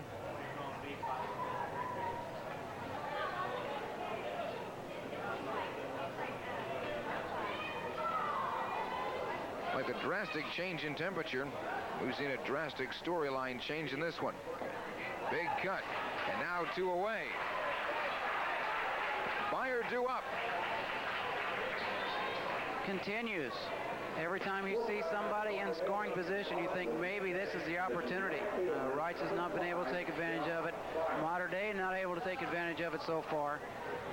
Byer, a late replacement, has picked up 3 bats since back in the 5th inning. He picked up a 2 RBI double back in the 5th inning, and was a strikeout victim in the 7th, and then grounded out to the second baseman Corey Lamb back in the 8th. 2 away. And your guess is a base hit would probably win it for Mater Dei. I said that last inning, but the way things are going today, anything's liable to happen. The defense from Reitz has come through with some big plays after some early miscues out in the field. Infielders, I'm sure, are ready to make a play towards first base should it come up. If a ground ball is hit into the outfield, look for the outfielders to be charging, coming up and throwing the ball home, trying to cut down that runner Foles from second.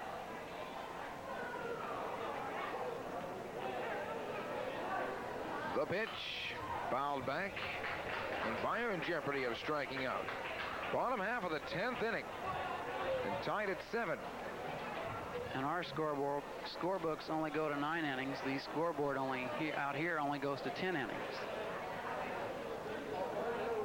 Little check bluff back there.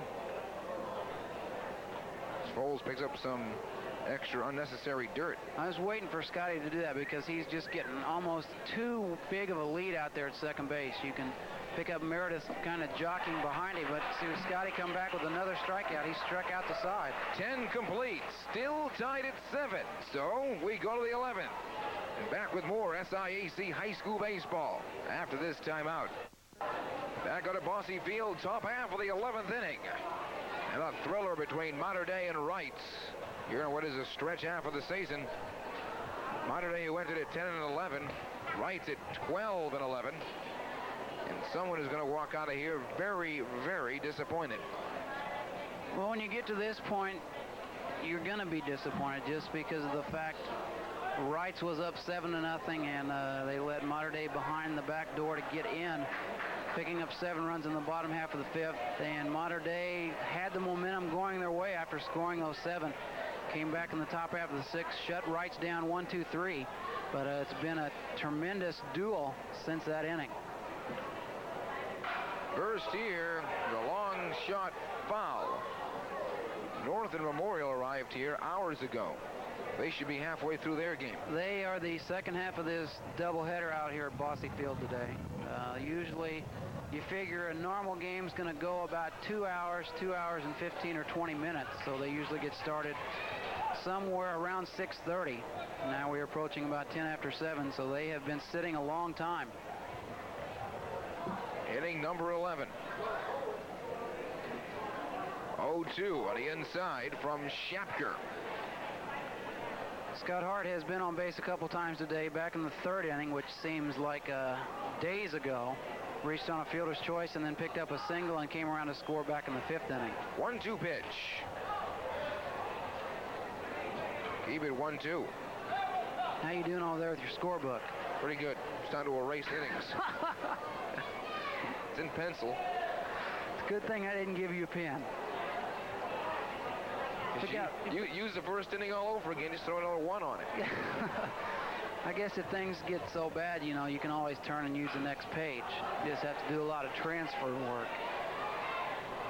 Maurer, 1 away. This is catcher Todd Hayes. Has yet to pick up a base hit today, 0 for 5. Grounded out a couple times and also flew out to left field back in the 8th inning.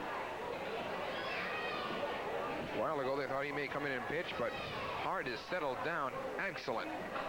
Well, I don't know that they thought. I thought he would. I think that's why, or that was my reasoning why Timmy Bell came in to catch, just to give Todd a little extra time maybe to go out to the bullpen and work on some pitches. The 1-0. Fouled off here, 1-1.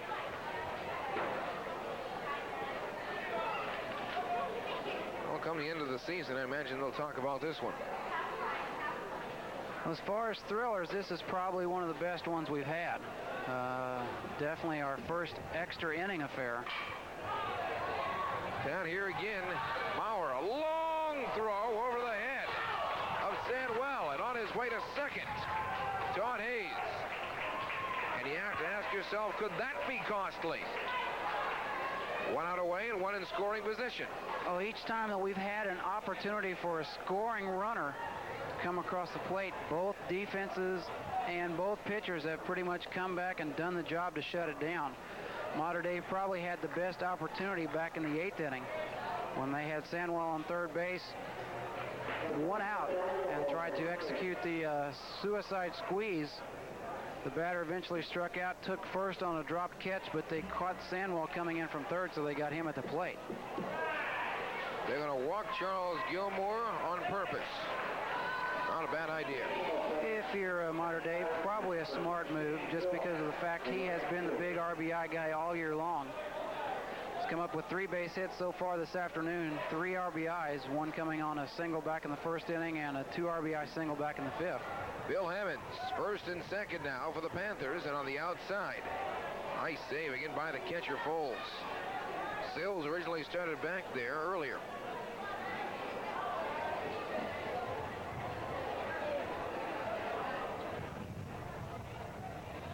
That lasts a 15th hit for the Panthers.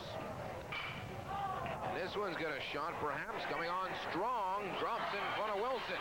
And they're going to wisely hold Hayes here. He would have been dead at the plate. You had to hold up with 1 out, Doug. You do not want to make your 2nd out at home plate, especially in an extra inning affair like this. Now you've got the bases loaded, only 1 out. Center fielder Craig Angle coming up. Picked up a big RBI double back in the 5th inning. So prime opportunity here, the best opportunity Reitz has had since back in that 5th inning when they put 4 on the board. Meredith to get on deck.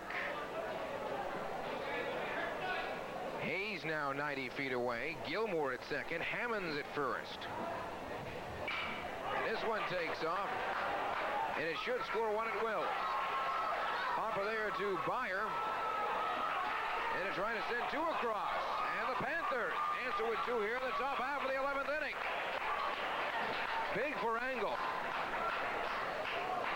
No chance at all for the right fielder to come in and get that ball. John Byer did not even have a good jump on the ball. It was hit so sharply, and it was dying pretty much once it got out there. No chance at all. He needs to get the ball back into the infield as quick as he can, and just some smart base running there by Gilmore enabled him to score.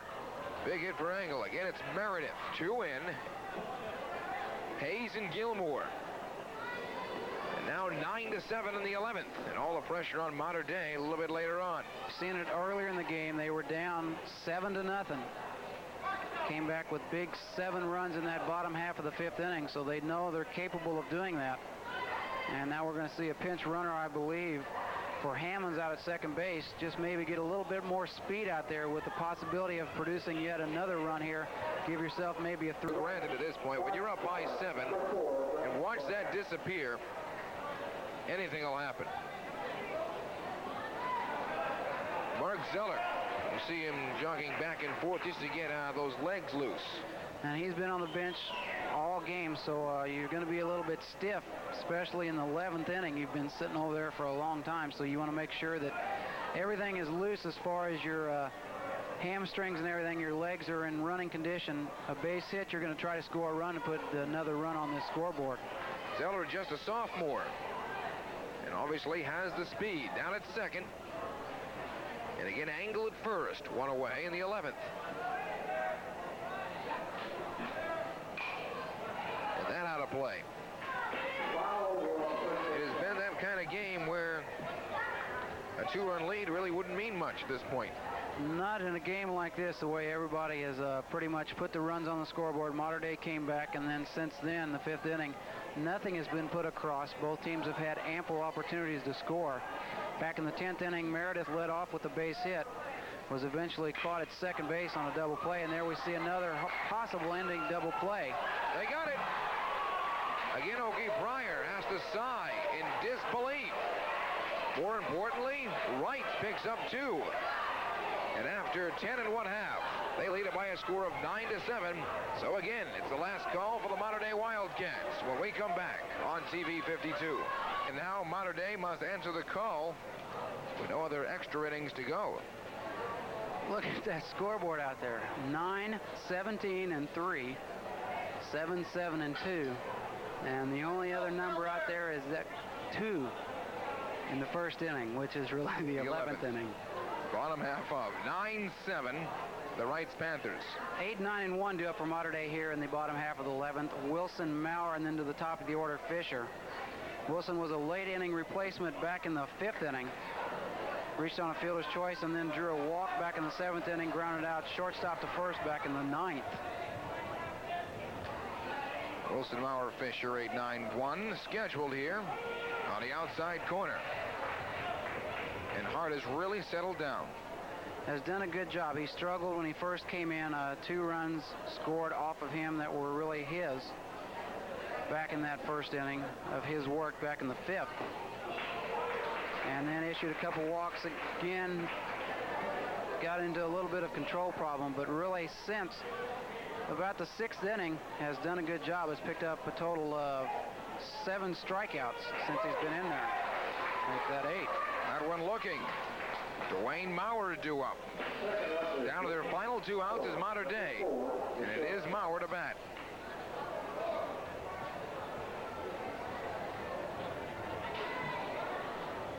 Again, 9-7 at this point. And Scott has 9 strikeouts. I don't want to take anything away from him. I just have to look in all my different columns to come up with these totals here. This is the longest we've been in, I'd say, coming on the 40 games so far. We've covered 52 since our season began a couple of months ago. But we've had a pretty good year and have come to expect most of the games that we're going to do to be good ball games. And this one has left nothing to be desired as far as that.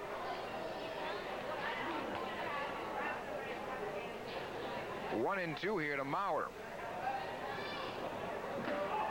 On the outside, our next ball game will be that of a soccer game tomorrow night on TV 52 involving Harrison and Mater Dei. And if this keeps going the way it is, we'll segue right into it.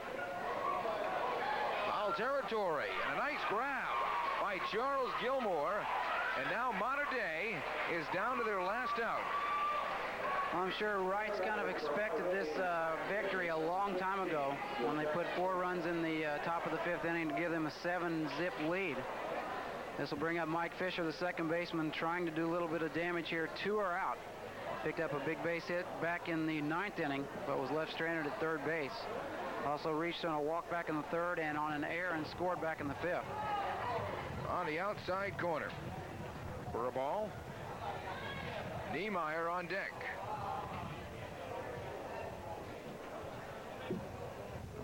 1-0 down low.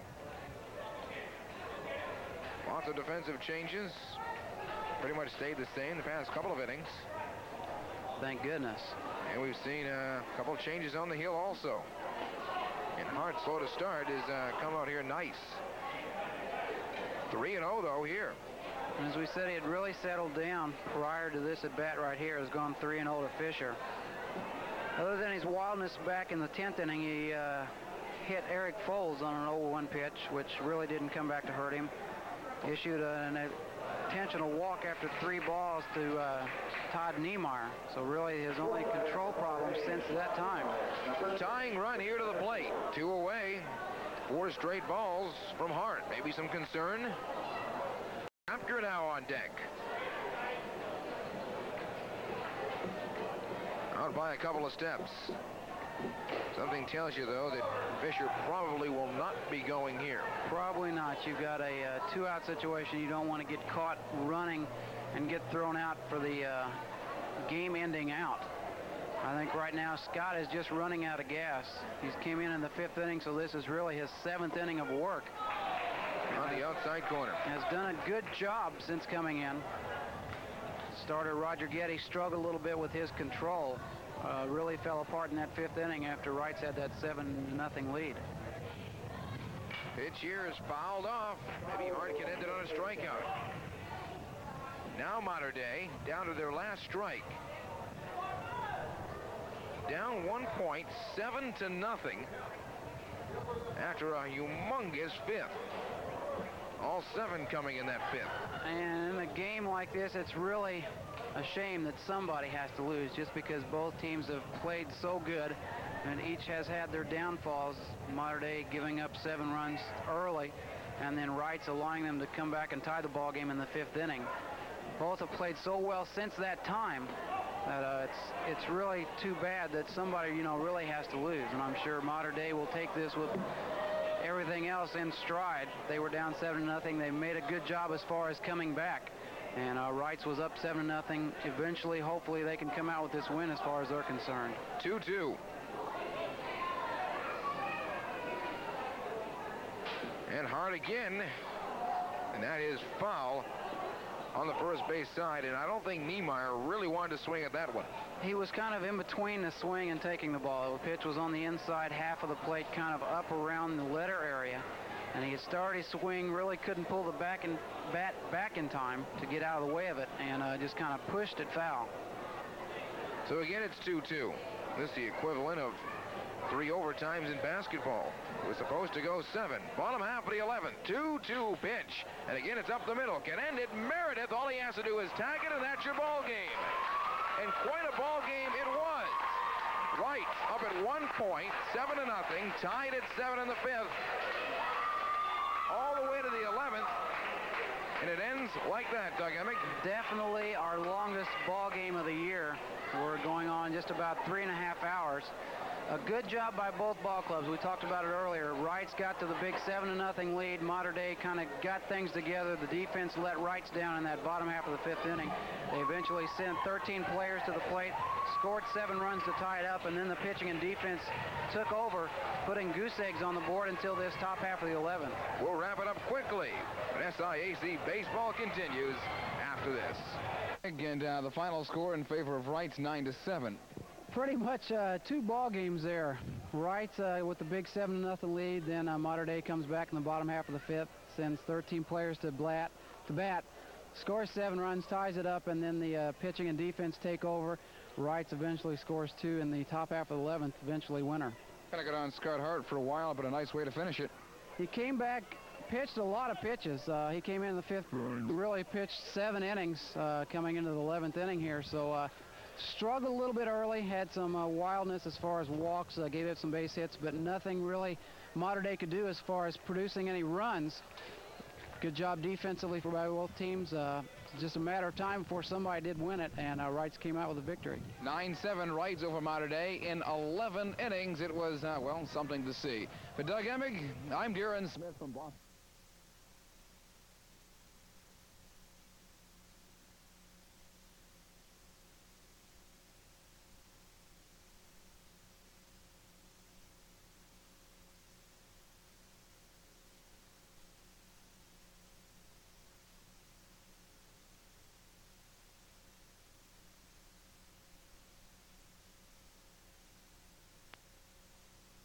As mental preparedness as far as getting this ball club ready. They will be in the South Spencer sectional, so they will not be here for the Evansville sectional, but they've come down here a couple times, played some city teams earlier this week.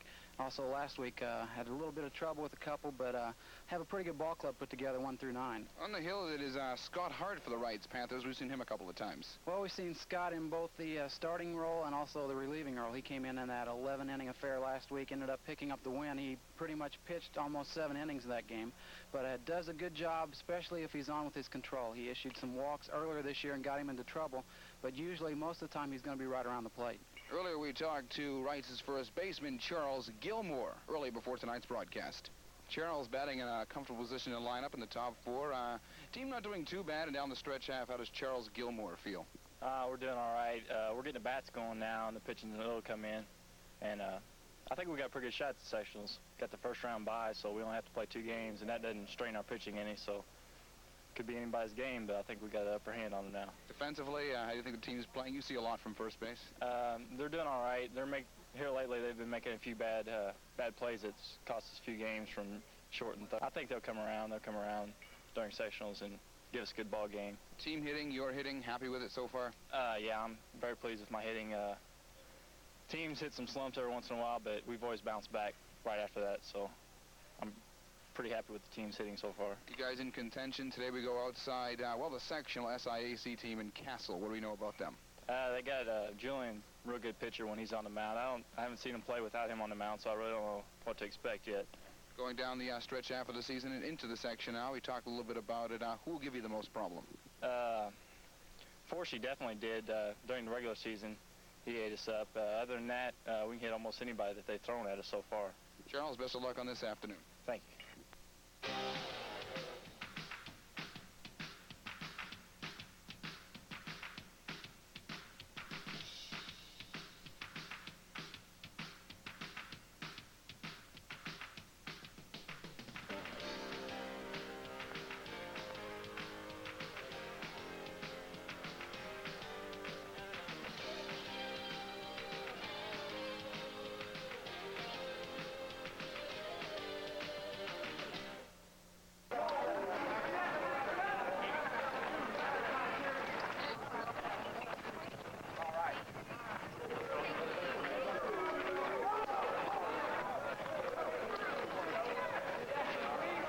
Alongside Doug Emig, I'm Darren Smith, back out at Bosse Field, where it's Reitz and Castle on this particular evening. First look at Castle here on TV 52. Well, Doug, we've seen Reitz before, and coming in here at 15-12. Not too bad considering the competition in this SIAC. A very tough city race all season long, and it's going to be a really interesting sectional once Tuesday hits around here around the city of Evansville. On the mound today, Scott Hart for Reitz.